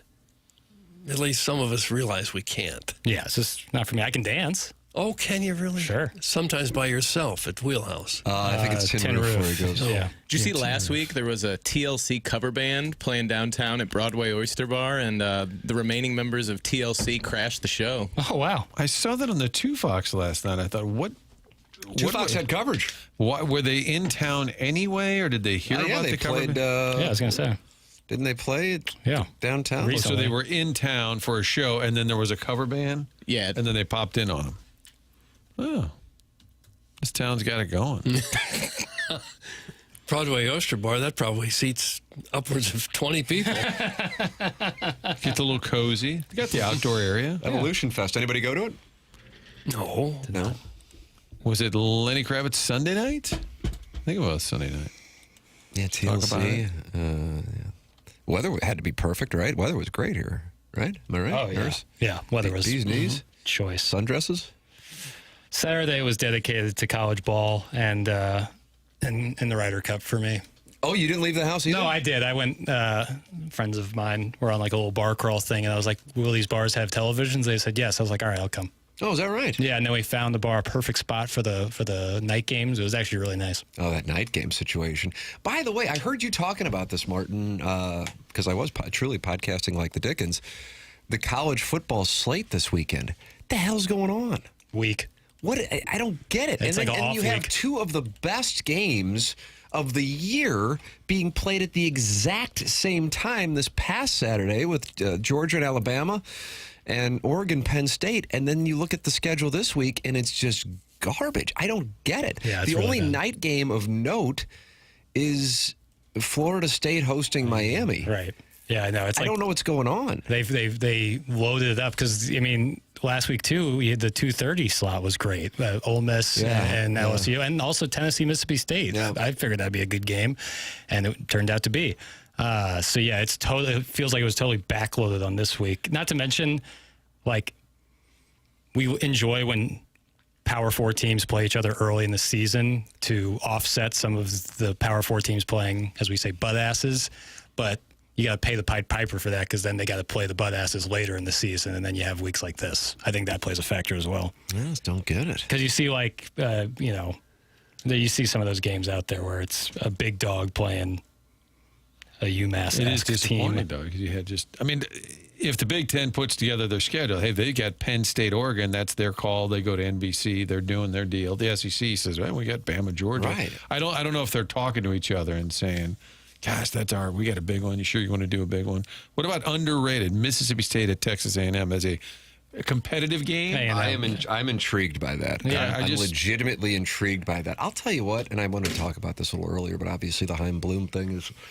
I heard Gabe talking about this. I think this is right. College football in 2025, and maybe you could say the last year or two, is now more like the NFL. And I'm not talking, you can go, well, of course it is. They're getting paid. That's not the direction I'm taking it. It's probably because they are getting paid that I think it is going to be virtually impossible unless you have like a 2019 LSU team. And I don't know if those can exist anymore. Maybe they can.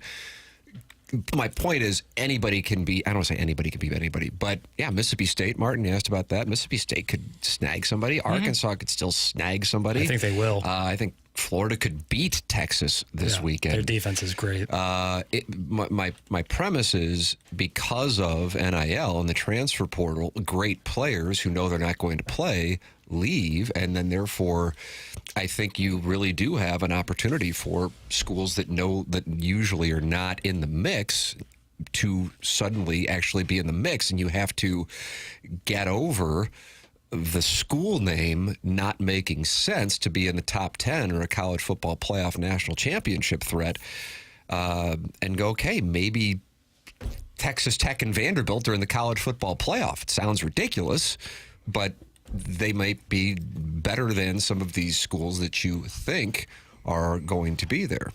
And I'm speaking firsthand here myself, when you observe it. Right. Like, I think the opportunity to lose games in your season not be completely over, even if it is like a bad loss. Like we saw Notre Dame lose in Northern Illinois last year, still made the college football playoff. Right. There's a chance Notre Dame still makes the playoff this season, despite starting their season 0-2.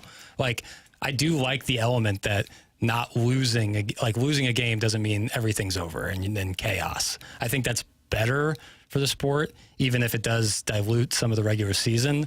I do enjoy that. Like Josh Pate, I was talking about that yesterday. He's like forecasting A&M actually's schedule. He's like, you can have 2 losses here and still easily get in the college football playoff. Easily. Sexy then versus sexy now.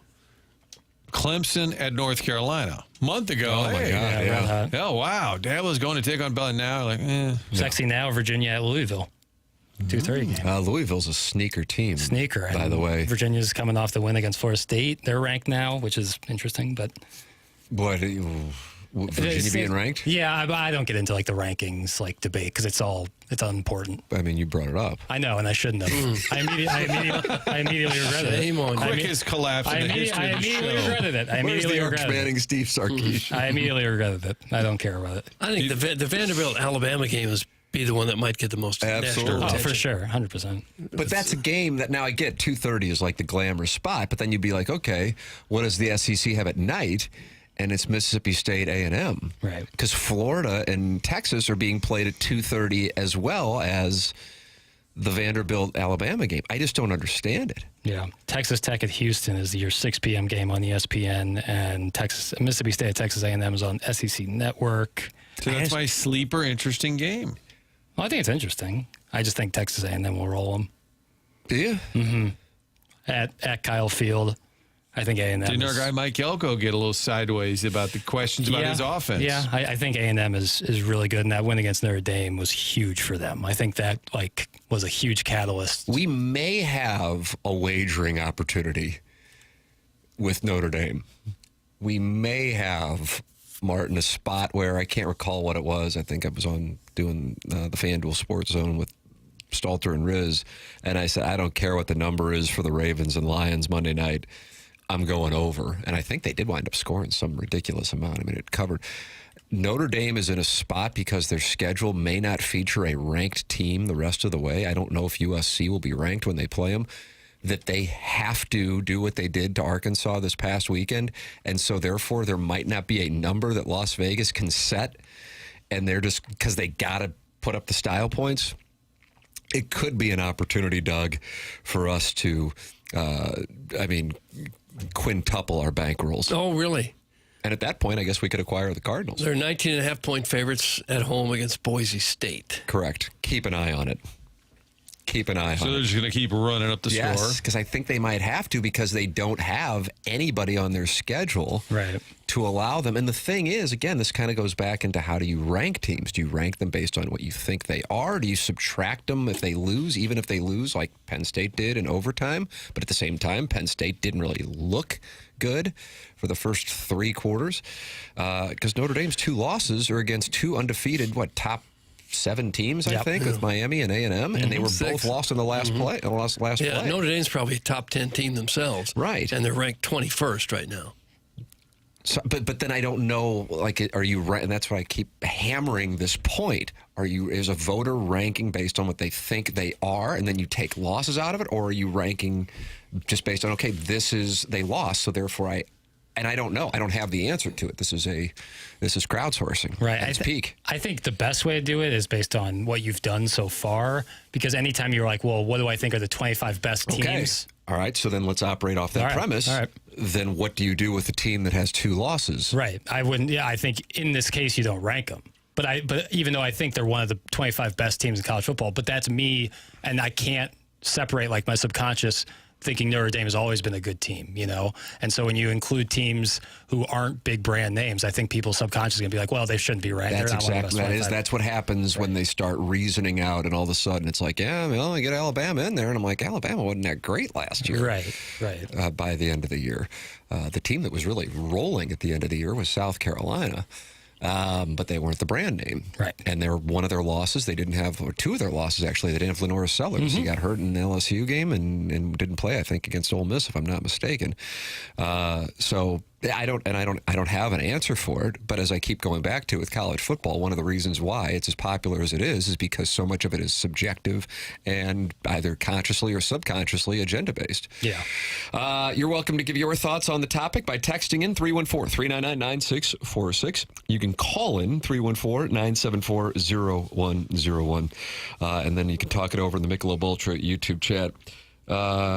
I wish I could bet that, Tim, but some frumpy man doesn't like machines. That's from caller Buzz. Some frumpy man doesn't like machines. Is that in reference to the one gentleman who's not allowing sports gambling in Missouri because of video poker? Oh. He's the frumpy man. Well, I guess it could be. See, let me tell you. Uh-oh. Papers is riled up. Get angry. This Texas at Florida game would be the perfect game to put on a Friday night.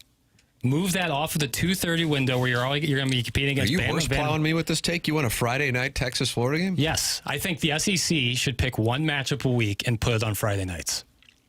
I think that would be... And just do that in advance of the season? Yep. But SEC country's at the high school games Friday night. I think that's overblown. How many people are going to high school football games on Friday nights? A ton in Texas, Thousands and Florida, upon thousands. Georgia. It's big stuff. Well, football games get millions of views. Abandon this take. No, I'm sticking to it. How awesome was that Virginia at Florida State? And you can flex it week by week. You flex it week by week, so you're not That'll be great for the fans who book hotels to travel. Well, you know, I'm trying to make everyone happy here. No, I refuse. That's a perfect game to put on a Friday night. Wow. We need more Friday night college football action. This week is terrible. It's got no juice, and I want to see some juice. Charlotte, South Florida. Charlotte, you want to see the Charlotte 49ers taking on the Bulls of South Florida? No. You can watch West Virginia, BYU. West Virginia stinks. Oh. But BYU with the Kirkwood coach, we're backing. Yeah, that doesn't satiate my desire. Oh, wow. Jackson, did you see last Saturday's SEC TV ratings? Are you high? That's from Steven Time. No. I'm locked in, but I'm not high. I'm locked in, but I'm not high. Drink comes to St. Louis high school games in a helicopter. That's from the 314. Right. Win-win. You don't have to see you save on jet fuel or whatever a helicopter takes. He's tripling down on this. You think it's diesel? I suppose if you added up all the people that were at Friday night high school games in, like, Missouri, because a lot of games get a couple thousand people. If you added up all the games going on in Missouri, it might come close to totaling what Mizzou gets for attendance. Oh, yeah. Well, it probably outweighs that. Yeah. You're talking about in the stadium at Furrow Field? Yeah. Oh, yeah, for sure. Yeah. So it is a significant thing. There's a lot of people go to high school football games. So Doug's point is maybe not the best night. So if anything's going on, we just can't have sports at that time? Like, what are we talking about? High school football game, meaning you can't have... Tell the NFL they can't have a game on Friday because of high school football. They'll put one right on Friday night. Yeah, what are they talking about? The Allen Pearland high school football game in 2013 had 54,000 people at it. Bully for them. I still want a good college football game on Friday. They can still play. I'm not saying you can't play. Play all you want. Don't watch the Friday night SEC game. I don't care. I want to watch it. But the point is there aren't it's not just high school football. It's just the least watched night of television is Friday night. Is that right? Really? I believe that's correct. I think even more so than Saturday. Take now. Friday, I stay with it. Well, the good news is, Tim, I go down with the ship. I don't back up. Papers can help the pivot. We can have a papers pivot because you still have clearing the deck to get to. And I believe it says Are we past the fake fruit era in people's kitchens? So if you need a Papers pivot, it's just laying right there. I feel like that moment's come and gone. Do you have fake fruit in your kitchen? Never have. Save it for clearing the deck. Always found it odd. But if people have a different take, I'm He's open clearing to the it. deck right now, this guy. Hey, Tim, why is every idea that Jackson has bad? Thanks. That's from Harrison's brother, Master. No, I refuse. No, this is just like when a reporter asks a fine question at a press conference and the coach starts undressing them. This is being framed poorly. My take is So rock what is your solid. official position? That the SEC or Big Ten, SEC though, should flex out 2 weeks in advance, one game, and put it on Friday nights. So move it a day. Yes, move it a day back to Friday so you have like a 7 p.m. kickoff Friday night at like a fringe SEC game, one that no one really care about at 2:30 or noon on Saturday, but everyone will watch on Friday night. Got it.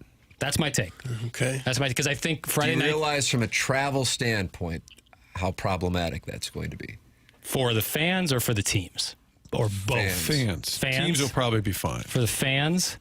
A lot of logistics involved, especially let me work on smaller that. towns. Let me work on that. All right, why don't you put that under construction? Let me work on that. So you want like Kentucky versus Mississippi State, not Texas, Florida. Not with Bama, Texas, Georgia. Florida. Yeah, Texas at Florida because Florida's been is down this year. But when did you decide that? This week? Yeah, I could have looked at it last week and told you Texas Florida would be a perfect Friday night game. I like it, and I don't care. I like it, and I don't care. Well, if the SEC decides, or one of the TV networks, that there's big money in it, you're likely to see that someday. Right, so I'll start the campaign. There's literal federal legislation that protects Saturdays for college football, and you want to abandon that? That's from Steven Time. They literally play college football on Fridays. I have a list of 5 games that they're playing on Friday this week. So I don't know what piece of bureaucracy you have that's going to get in my way. Can that be a new segment? Piece of bureaucracy. Wow, this is fun. This is why Mizzou doesn't belong in the SEC. Its fanboys want to ruin Friday Night Lights. That's from Merp the Barbarian. Maybe I'm just way off on this Friday night They have football. Friday night games. So your stance is that the SEC needs to lean in because there are games on Fridays. Your stance is that okay? Yeah, the games on Fridays often don't cut it. Got it. And you're like accepting that West Virginia BYU game, whereas you'd be excited about Texas Well, Florida. if it's on Fox, it's a great game. But Couldn't agree more. Zip it, nerd. Go watch Fincher movies. Oh, you don't need to tell me twice. David Fincher. Yeah, I love 7. Does he ever direct? Or he always writes them all? Is he just a writer? Only directs. Only directs. You might be thinking of Aaron Sorkin, who also directs and writes. Papers, you going down to Columbia for Tuscaloosa Roll Tide? Maybe. What's Both the problem? kickoff and ticket prices are going to be tough in that department. What if they move it to Friday night? I'd be way more likely. It'd be way more likely. How cool would that be? Do you still have your Bama mustache, or did you already ban I it? shaved it. Shaved it. That Shaved didn't it. last long. It was getting very broomy. Broomy. Yeah, like like a broom that you leave out, like you left it You can out, trim it, like an baby. outdoor You can broom. trim Like in the the thing. shop. I did some trimming. I trim my shrubs. I trim my beard. Yeah, but then it's hard enough to see as it is, and then you trim it, and it's like starting Well, over. you're trimming it so the whiskers don't go into your mouth. Yeah, it just never gets full enough. Like half the strands get long, the others stay nubby. Yeah, but you trim them, baby. You trim them. It's just not in the cards. I'll try again, but Don't get down on the fact you're not hirsute. thank you. I needed that, Doug. Email in. Do you like Jackson's idea of moving one select SEC game to Friday nights, the morning after at InsideSTL.com? And then we got this fake fruit discussion, Martin. I know you got onboarding, but God, you got to want to kind of stick around for that. I think we'll pipe it in during onboarding. Maybe you could record a take and we could play it. You need any help at onboarding, Martin? You come along. Why don't you come with and see if there's any fake fruit in the onboarding office? Ooh, Bill. Tie it all together. I'm going to the A&M game, Dawson's Creek. You can ride with me, and we can talk Fincher and Sorkin on the way. That's from Little Judy Suckins. Sounds kind of fun. You guys want to take a guess on St. Louis to College Station? What that ride would be. Drive. Yeah. College Station is right outside. It's in the Dallas-Fort Worth That area. was right? Houston-ish. Yeah, it Oh, is. yeah, you're right. Yeah, I'm going to yeah, go Houston-ish. 16. Oh, I'll say. I think Dallas is right around a 10-hour drive. change it. I'll say 15. 15. I'll say 16. Just 12 hours, 8 minutes. Really? Flying. 12 That's hours. really surprising. That's what I got here. That's no stops at Buc-ee's. Yeah, it's south of Dallas, Yeah. but not a crazy amount south. Yeah, just northwest of Houston. I fancy myself a geographic wizard. Hell, I fancy myself a wizard at all. But when we took off from Houston one time, and all of a sudden we were over the ocean, I'm like, what the hell's going on here? Yeah, right there. Right by the Gulf. The Gulf. Yeah. Yep. Oh, they get hit by hurricanes. Galveston, that's right down Galveston, there. yeah. Yeah, That's Charles right Barkley. there. All right, Martin's heading to onboarding. We're talking his fake fruit They're over. Yeah. That's Clearing coming up. the deck. That's right. The program's called TMA. It's presented by Brown and Crouppen on 101 ESPN.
Hey, this is Jackson with a Sports Center update. That's driven by Johnny Londoff Chevrolet and Johnny Londoff Autoplex.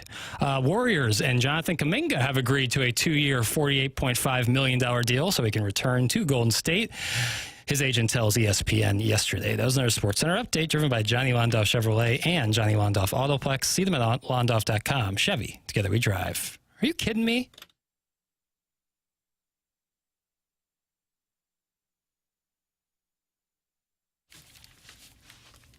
Welcome back to Morning After 101 ESPN. Tim McKernan, Doug Vaughn, Chairman Kurt sliding into the dais with Martin Kilcoyne and onboarding in the 10 o'clock hour. And then there's a gentleman by the name of Little Jackie Papers here, Doug. And he's got an idea to move SEC games one per week to Friday nights. Mm-hmm. What if I give you a 3-week window? 3-week flex window. That would be time to change accommodations. I want to make sure my policy is crystal clear to the audience. I love the idea. Okay. The execution of the idea is as close to impossible as it can be. Right. That is because of fan travel, which is such a big part of it. I mean, hotels in Columbia are booked up, for the Alabama game, and they have been for months. And obviously, with Alabama and Missouri's profiles right now, they're even more at a premium as far as cost goes. So that would be the issue. But as a fan and as a guy who, at this point in my life is not going out on Friday nights, so I'd have Friday night as pizza night and then be able to watch SEC football on Friday night, forget about it. Yeah, watch how I manipulate this. It's because I look out for the common fan. You do. Not the fan who's spending all this money on these lavish hotels and travel. I'm looking the lavish hotels of Columbia, Missouri. That's right. I'm looking You're out. a socialist, so you want the people. I'm looking out for the common man, right? Who just want to watch some quality ball. Maybe Friday night is pizza night for you, and you want to have a good game to watch with your family. That's what I'm looking out for. This guy's looking out for families and communities and education. Right. Well, there are games to watch, as you mentioned. There are 5 games out there. Yeah. It's not SEC. No. But you could still hunker down to New Mexico and San Jose State. Yeah, see, look at you. You can't even get through it. What about Western Kentucky and Delaware? Hilltoppers? You're telling me that's not a fracas you're interested in? And Joe Flacco, who lost his job this morning, was a member of the Delaware squad. Blue Hens? Yeah. See how I brought it back to a news peg? I did. Nice peg. Nice pegging. Clip that off. Hey, Mentality is a wonderful sponsor of this program, and if you are feeling a little sluggish, maybe you're putting on weight, that is a symptom, can be a symptom of low testosterone. If you're struggling to focus, no energy for the people you love, put it this way, if your bedroom could talk, would it have anything to brag about? Could be you're getting older or work stress, or the undeniable fact that we've all become our kids' personal unpaid Uber drivers. It could also be your testosterone calling it quits, and you never get the memo. So stop being tired of being tired. Get back to the guy you used to be. Visit mentalityhealth.com and reserve your spot today. That's mentalityhealth.com and reserve your spot today. Mentality, longtime sponsor here on TMA. You are welcome to participate in the program by emailing in for the Design, Air, Heating, and Cooling email today. I'm going to be shooting the FanDuel Spread Zone with Riz and Stalter coming up at 11 o'clock, and then Jackie Papers and I are planning on doing a QFTA today. Email questions in, getting them right now as I'm sitting here doing the program. T. McKernan at InsideSTL.com. Anything is welcome. It doesn't have to do with sports. And I mean anything. Anything is welcome. TMCKERNAN at InsideSTL.com. The program's called TMA. It's presented by Brown & Crouppen on 101 ESPN.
Oh, Doug.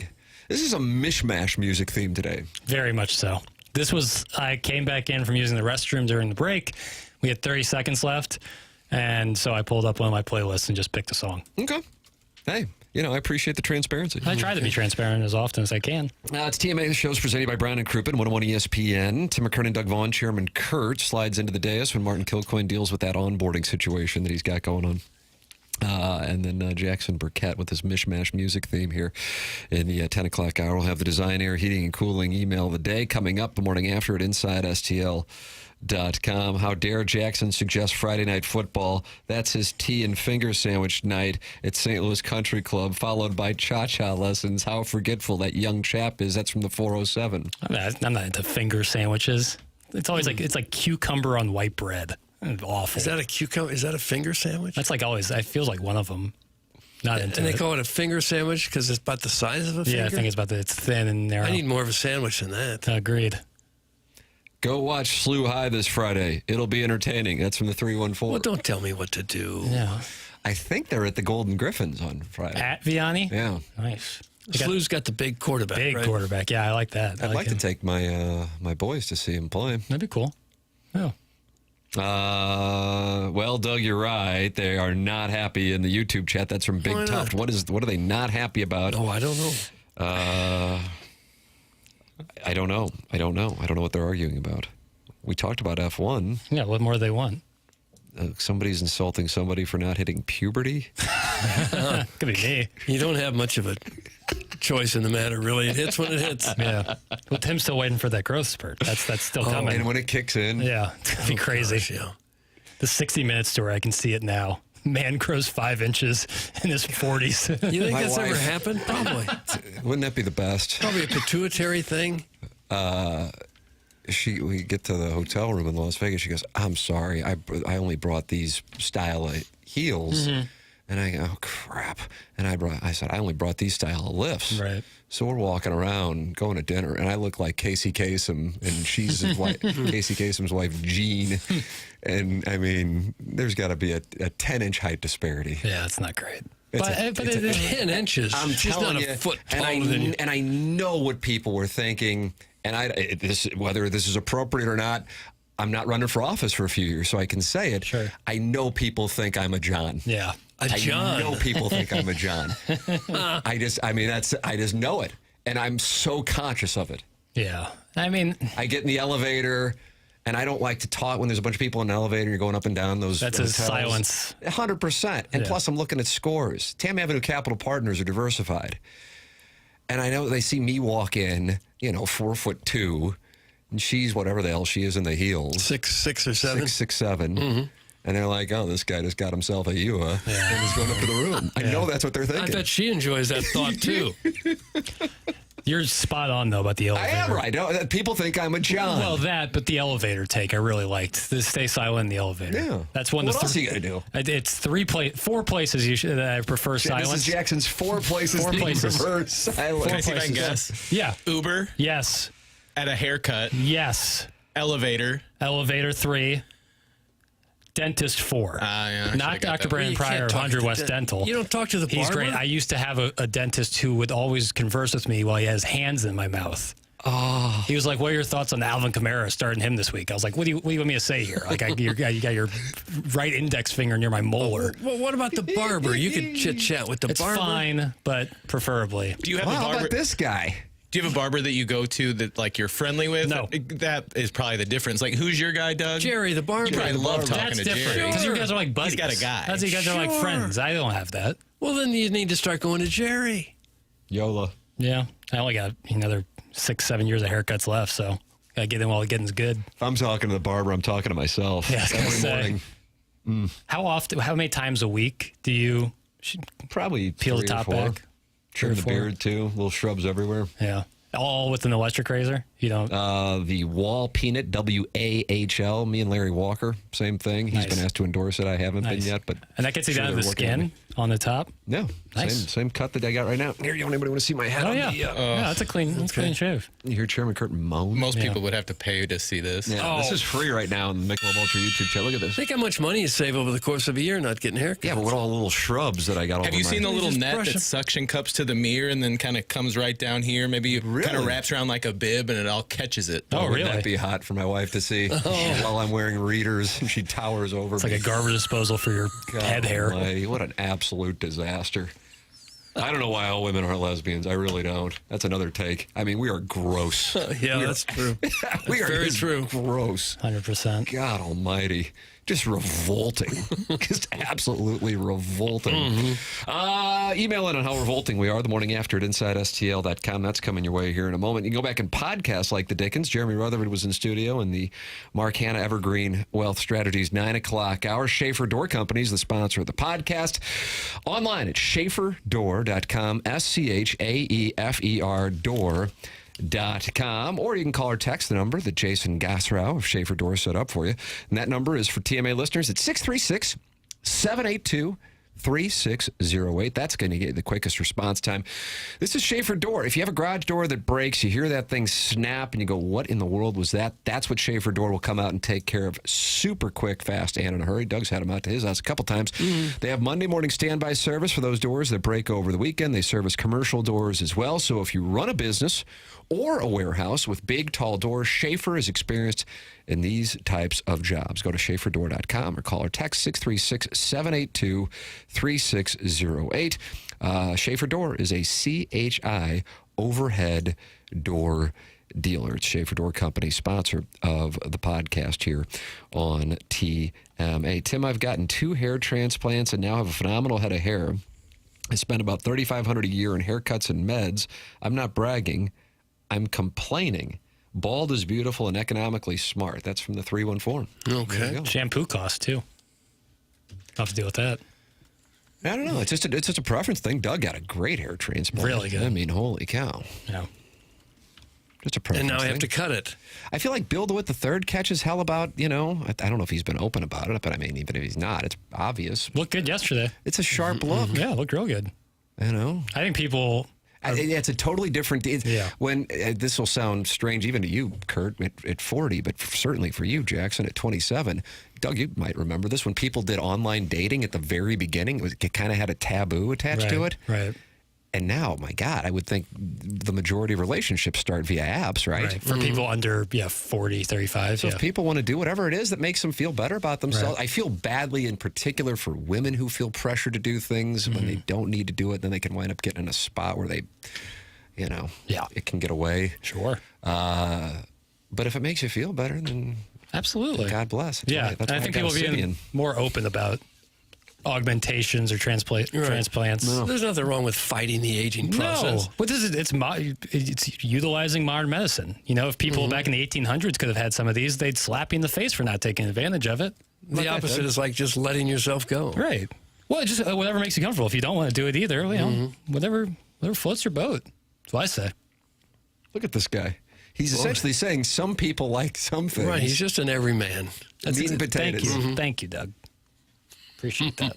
I am an everyman. Doug, why do they call a man procuring the activities of a madam a John? Thanks. That's from the old bastard of Belleville. Seems like police speak. They probably call him John Doe at some point. That's exactly what it is. Is that it? Yeah. I heard. Right. John. Tim, I've got a contact at SLU High. I'll get you and the boys field passes for the game. It's from Ed Time. You need field? I guess probably, actually. Can't It'll be you the just first walk time I'd be down on a there? field for a SLU sporting activity. Oh, ouch. Cell Can you phone imagine there. the ovation he would get at halftime of the SLU football game, though? I guess I'm probably the most distinguished alumnus of St. Louis University High School. Sure. What about Ed McCauley? James Gunn just did Superman, but, Tim had a great tease in the 7 o'clock hour. I think there was a guy who got like a Purple Heart, or I don't know what the hell, some kind of from World War II. Doug, was it Dooley? I don't know, something like that. There's probably a bunch of them. Yeah, but this show's been going on for 21 years. Exactly. I mean, what did Ed McCauley do that's better than this show? If you graduated from St. Louis U High in about 1938, they probably all went to World War II. Probably everyone in the class. I would have seen if my dad could have got me out of it. Oh, gosh. We would have put in a call. Where's Martin to do the impression of my dad calling a World War II general? Just going to call the general directly and let my people go. Sharon in Clayton says, I'll fight the aging process with every way that my bank account will allow it. I said it. That's Sharon in Clayton. Good on you. I respect that. For sure. Or you could just give up. I've seen some people who are 50 and they look 75. Yeah. And I've seen people 75 who look 50. And I'd rather be the latter. Yeah, well, you got a good hair transplant. Yeah. You did. I don't know. I don't know if I would do it. I don't know. I went back and forth with it when they were talking to me about it. Mm-hmm. Yeah, it's different for everybody. But I've been shaving my head for almost 20 years. Right, I think it's a little different, like going from like totally bald to that. Like Doug had receding hairline, but he had a lot of hair still up on the top. The Urlacher thing scares me a little bit. Yeah. Yeah. Plus, he's like a badass. I'm a little dandy. Don't do it. Don't Dandy John. That's right. I'm a little dandy John. I needed a title. I'm a little dandy John. I know that's what people were thinking. So help me, I know it. And I don't know, and it hit me even harder than previous trips. But that's also location. That's a major location thing. Like if you were in a different when I go to Canetto's, right? I'm not thinking that way. Sure. But next time you need to lean into it and say things like, "How much do I owe you?" So you don't take Venmo? Maybe yeah. Do they still have the people handing out the little business cards out on the strip for nighttime services? I truly did not leave the property outside right. of to go to dinner. I didn't go outside. I mean, I really did not leave the room. What were the daytime temps out there? Oh, it was like 85. Okay. No, it was perfect. But you could say, "You're not going to slip me a Mickey Finn, are you?" This is elevator chat with the John. Just to see what kind of reaction. Why I avoid all elevator chats. Only could go poorly. And you don't talk to barbers, I've noticed. I will answer questions, but I will not be the catalyst. Now you don't sound like an everyman. Exactly. I thought you were meat and potatoes. I think, sometimes just because there's silence doesn't mean that there's anger, I think some of the best relationships are when you can be comfortable in silence together. So you and your barber? We don't want you in a relationship with the barber, but you could say, "Boy, it sure is nice outside." Yeah, how about those Cardinals? I don't know what they're going to do. Why are you putting a governor on my possible relationship with a barber? Clip that off. Well, I'm saying it's possible, but we're not saying it's required. No, certainly not. You don't have to have a relationship conversation with everyone you have small talk with. It's not a relationship. Uber is a hard stance. That one, let's just enjoy the ride. Well, you can put that in the app, and I have. Yeah, I have too. For silence. And they blow right through that. Yeah, I do feel like sometimes. Just because it's normal when someone sits down in your car to say something to them. Hello, how are you? I'm good. That'll wrap it up. Where are you heading, Plus, I got partner? I went down to Circa on Sunday morning. I had the AirPods in. I'm listening to Scott Van Pelt's podcast. Good episode this week. Great sode. Are you a front seat or back seat of the Uber guy? Front seat. Are you crazy? Front seat? If I sat in the front seat and the Uber driver, they'd probably think someone was up. I've done both. No, is that right? Really? Back seat only. Sometimes they have a phone charger back there. It's great. Yeah, bees knees. Hey, James Carlton has that kind of customer service. He's the kind of guy that carries a phone charger around with him, I bet. Has your insurance gone up in the last year? Give James a chance to save you money.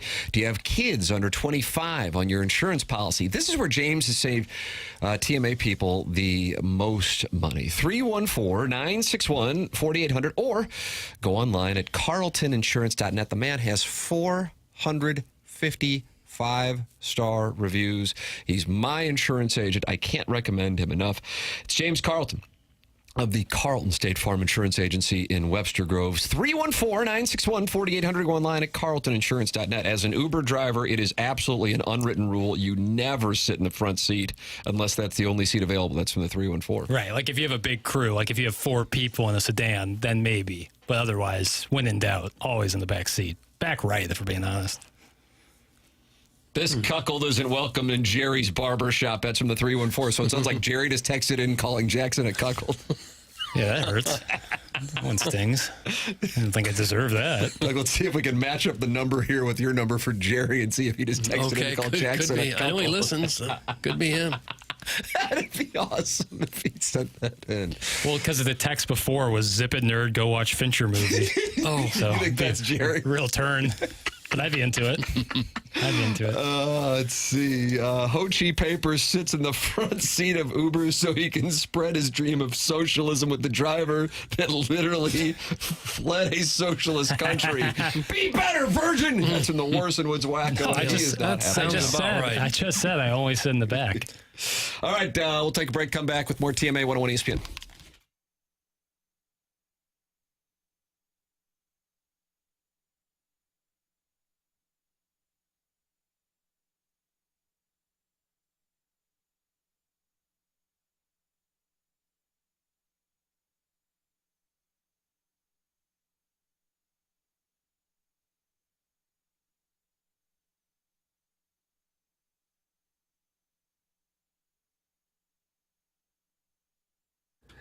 TMA is brought to you by St. Louis-based Stifel, a leading wealth management and investment banking firm. Stifel is the firm where success meets success and has been since 1890. It's a historic company in St. Louis, founded downtown in 1890.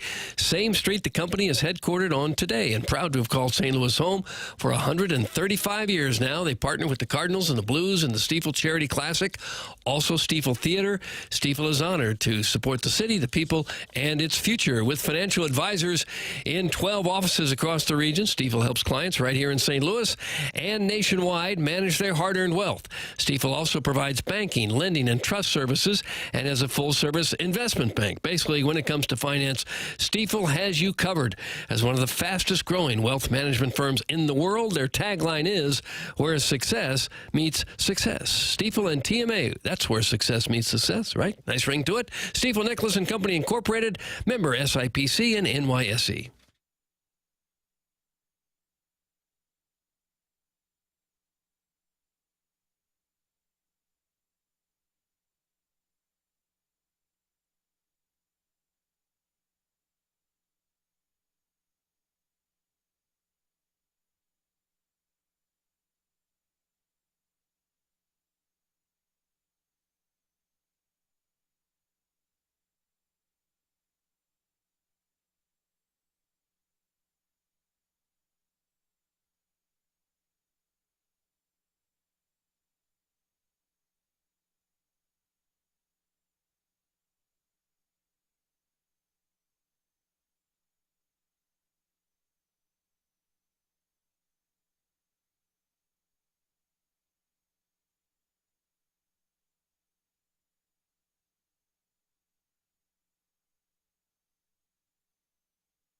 Doug, we had those Collier and Thompson phone lines active this morning. Martin and caller Ellen got sideways. Got prickly. Yeah, she called them prickly. Martin defended this program's honor. Just like, is that Daniel LaRusso did in Karate Kid Part 2 with Pat Morita, Mr. Miyagi, against Uncle Sato. Was that Uncle Sato? I don't know who. I didn't Peter see the picture. Cetera's Glory of Love played. I swear when we were at dinner on Saturday night, Peter Cetera was 2 tables over. Really? Was he Gentleman, really? I don't think my wife insisted it wasn't him, but it was a gentleman and he had a brooch on just like Ryan Clark. Nice. And I thought, if Peter Cetera, and he was wearing like a red velvet jacket, and people were coming up to him and talking to him, my wife's probably like, him. My wife's like, that guy's like does the lounge act like, on Tuesdays. Right. And I go, either way, this guy's banging him 2 at a time. That's what I know. Maybe that's what Peter Cetera's doing now. Is a lounge act. Could be it. What do you got for an age on Peter Cetera? It's a good question. I think 80. Let's say not quite that. I'll say 78. 81. Oh, darn Oh my it. God, I finally won. All you had to do was price right me. Yeah. You'll never get away from that strategy Well, now. Do you like a brooch on a gentleman? And nothing else? Just a brooch? What would you Where would it be attach it to? attached? Jake's coat, rails. I guess your hair. Don't do that. He just pulled down his shirt. Oh, I didn't see that. No, I don't care for a brooch. Oh, but I see some people wearing flags, pins, and things Yeah, like what that. if it's like a That's lapel okay. pin? That's fine. Is that What if it's your initials? Like if I had a TMC brooch. That's a little look at me. Yeah. That's the brand. What if I wore a TMC brooch? I think it'd be fine. See, it's different that way. Doug, tell us about Collier and Thompson, where those phone lines were so active. Well, Collier & Thompson's where you go if you want your house to look better, just the way you want it to look. Collier & Thompson is a company to trust, not just for kitchens and bathrooms, but really for any interior remodeling job. You need a new man cave or office or bar, basement, you got it. Collier & Thompson, they even do wine rooms and fireplace walls. Collier & Thompson is your go-to source for every design consideration. They carry the best cabinets, great selection of top-end appliances and countertops, and better yet, it's all under one roof. You don't need to drive around to 5 or 10 different businesses for one job. They've got it all right there. Collier & Thompson has the people, has the contractors, the painters, the plumbers, the electricians, the carpenters, you name it. They have it all. People have been with them for many, many years, and they do it better than anyone else in town. Their showroom is on Manchester Road in Baldwin, right next to Uncle Bill's Pancake House. Let Collier & Thompson bring your dream remodel to reality and come home to quality. Online at collierandthompson.com. Doug Bill Connolly, who used to post on Tiger Board, has just released his, literally moments ago, his rankings of the 68 Power 4 quarterbacks. Would you like to guess where? The 68 Power 4 quarterbacks. Correct. I'm going to guess who? What now? Who's number one? Luke Altmaier and Bo Prabula, also known as Bo Heisman. Okay. I'd say they're probably around between 15 and 20, probably. Oh, my God! Is Bo like 16, Altmaier 19? Altmaier's 15 and Bo Heisman's 19. Yeah. Oh, really? All right. Way to go, Doug. Yeah, tip of the cap. And I know you couldn't have seen it because literally the thing just was posted seconds ago. Okay. Carson Beck, I would have thought would have been higher. He's at 18. At 18? Yeah, Mendoza won. No. Mateer? He's 4. Nope. The Oregon guy? Nope. Dante Moore? Nope. He's 5. The USC guy? Yeah. He's pretty good. Jane Mayava? Yep. Yeah. That's who's 1. Yeah, I like him a Guess lot. who's 2? Haynes King? No. Initials, please. DP, Keisha Gray. DP, Dan Pratt. I worked with him back in Miami. Oh, yeah? Was he a weather guy? No, photographer. And he's now playing college football. Gosh, he's got to be 70. DP. I mean, how are we not getting this here, boys? Diego Pavia. Thank Yeah, you, there you Chairman. go. Okay. Okay. What about old Brendan Sorsby? He's 6. Where does he play? Cincinnati. No. C.J. Card, Notre Dame, 7. No. Ty Simpson, Roll Tide. I'm just telling you. Arch Manning get in there anywhere? Simpson, 8. Demond Williams at Washington. And then Jalen Daniels, who Missouri's faced, at 10. Mateer is at 12 for the record. Julian Sayin at Ohio State is 11. I am looking for Talon Green of Arkansas is 14. Curious what his credentials are here. Aguilar at Tennessee is 17. Stockton at Georgia's behind Bo Heisman. I'm looking for Arch Manning. I pulled Doug. it up. Arch is 41. Oh, really? Lenora Sellers is 27. Missouri's going to face some good quarterbacks. Yeah. So Bo Heisman is at 19. If you want to, Okay. if you want to make a play on that one, He's got time to move up top 10 if he has a big second half of the season. Ahmad Hardy on FanDuel's odds for the Heisman Trophy. Doug, you got to do some scrolling because Bo Heisman is at plus 3,000, and Ahmad Hardy is he not even? He was plus 6,500 following the win against South Carolina. Did I scroll past him here? I would only assume that would go up, just remaining healthy, knock on wood. I mean, move him he's not. He's not listed? He's I don't see him. Kevin Jennings. Well, then that's a Shishawali list. I mean, it's a sports book, so is he just period not listed on FanDuel, Chairman? Yeah, I mean, I'm going He's not through the listed. whole list. I don't see it Luke at all. Altmaier's listed as the last guy at plus 40,000, and Ahmad Hardy's not listed. That's crazy. Wow. I saw 6,500 a few weeks ago. And this isn't like I'm a Missouri fan. It's disrespect. That just shows. No, it's not. I'm just going. That's a miss. Leading rusher in the SEC. That's a miss, and second leading rusher in the country. That's an odd thing. All right, we got the Design Air Heating and Cooling email of the day coming up. It's TMA 101 ESPN.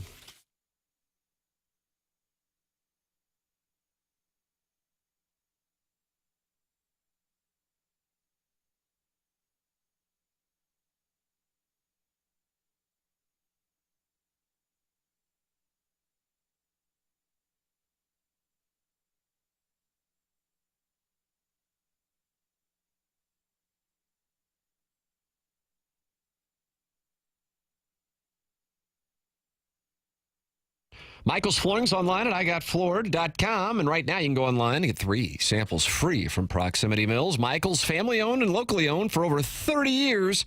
And they have 3 easy-to-get-to locations in the St. Louis metropolitan area, in Creve Coeur, in Darden Prairie, and in St. Peters. Just come in or talk to them. You're going to see the difference. They want to make sure they suggest the best thing for you and not pushing what corporate's telling them they have way too much of. That's the kind of business that Michael runs at Michael's Flooring. IGotFloored.com. Michael's Passions Flooring. When you order from him, he wants you to have the best experience for the best price. Just come in or talk to him. You're going to see the difference. They want to make sure they suggest the best thing for you, not pushing what corporate's telling them they have too much of. It's Michael's Flooring at IGotFloored.com.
This is a SportsCenter update driven by Johnny Londoff Chevrolet and Johnny Londoff Autoplex. The Buccaneers do not fear that Bucky Irvy's foot sprain is a long-term injury. They consider it week to week. That was another SportsCenter update driven by Johnny Londoff Chevrolet and Johnny Londoff Autoplex. See them at londoff.com. Chevy, together we drive. Are you kidding me?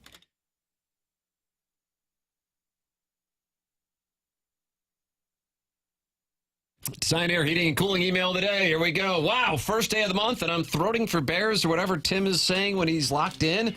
Playoff baseball, Cardinal presser, Francesa's mad, Blues winless, F1 insights, and estimating high school Friday night football seating capacity. You covered it all, but the baseball talk got to me.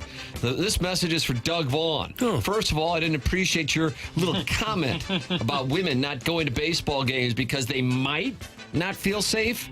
You keep your opinions to yourself and to your homeboys. Okay. I had a witty, fun email, but I know this segment runs short, so I'll keep it short. Thanks. That's from Maya, and then her last name's Sertz, proctologist in training. Maya Sertz. Hey, dudes, are the footwear of choice for the dads who loiter in the kitchen too long when his daughter brings sorority sisters home for a weekend thinking that he still has it. The guys who are debating between getting their first tattoo or a boat at age 56. If Tim really follows through on his rumored 2026 expeditious ponytail, hey dudes would be appropriate.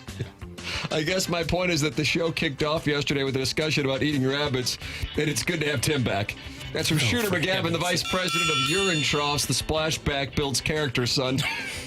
Shooter McGavin. And finally, good morning, gentlemen. I am not a college football fan, but I couldn't be more excited for Tim, Jackson, Kurt, and Martin for the season they are having. And I pray every Saturday for a Mizzou win. You guys are the best, and this show would be nothing without any of you. I know Martin is more of a Marquette guy, but I didn't want to leave anyone out. Love you guys. That's from Beef Momo. P.S. If Doug complains about being left out, tell him that's what happens when you invite someone over and don't even bother to wipe.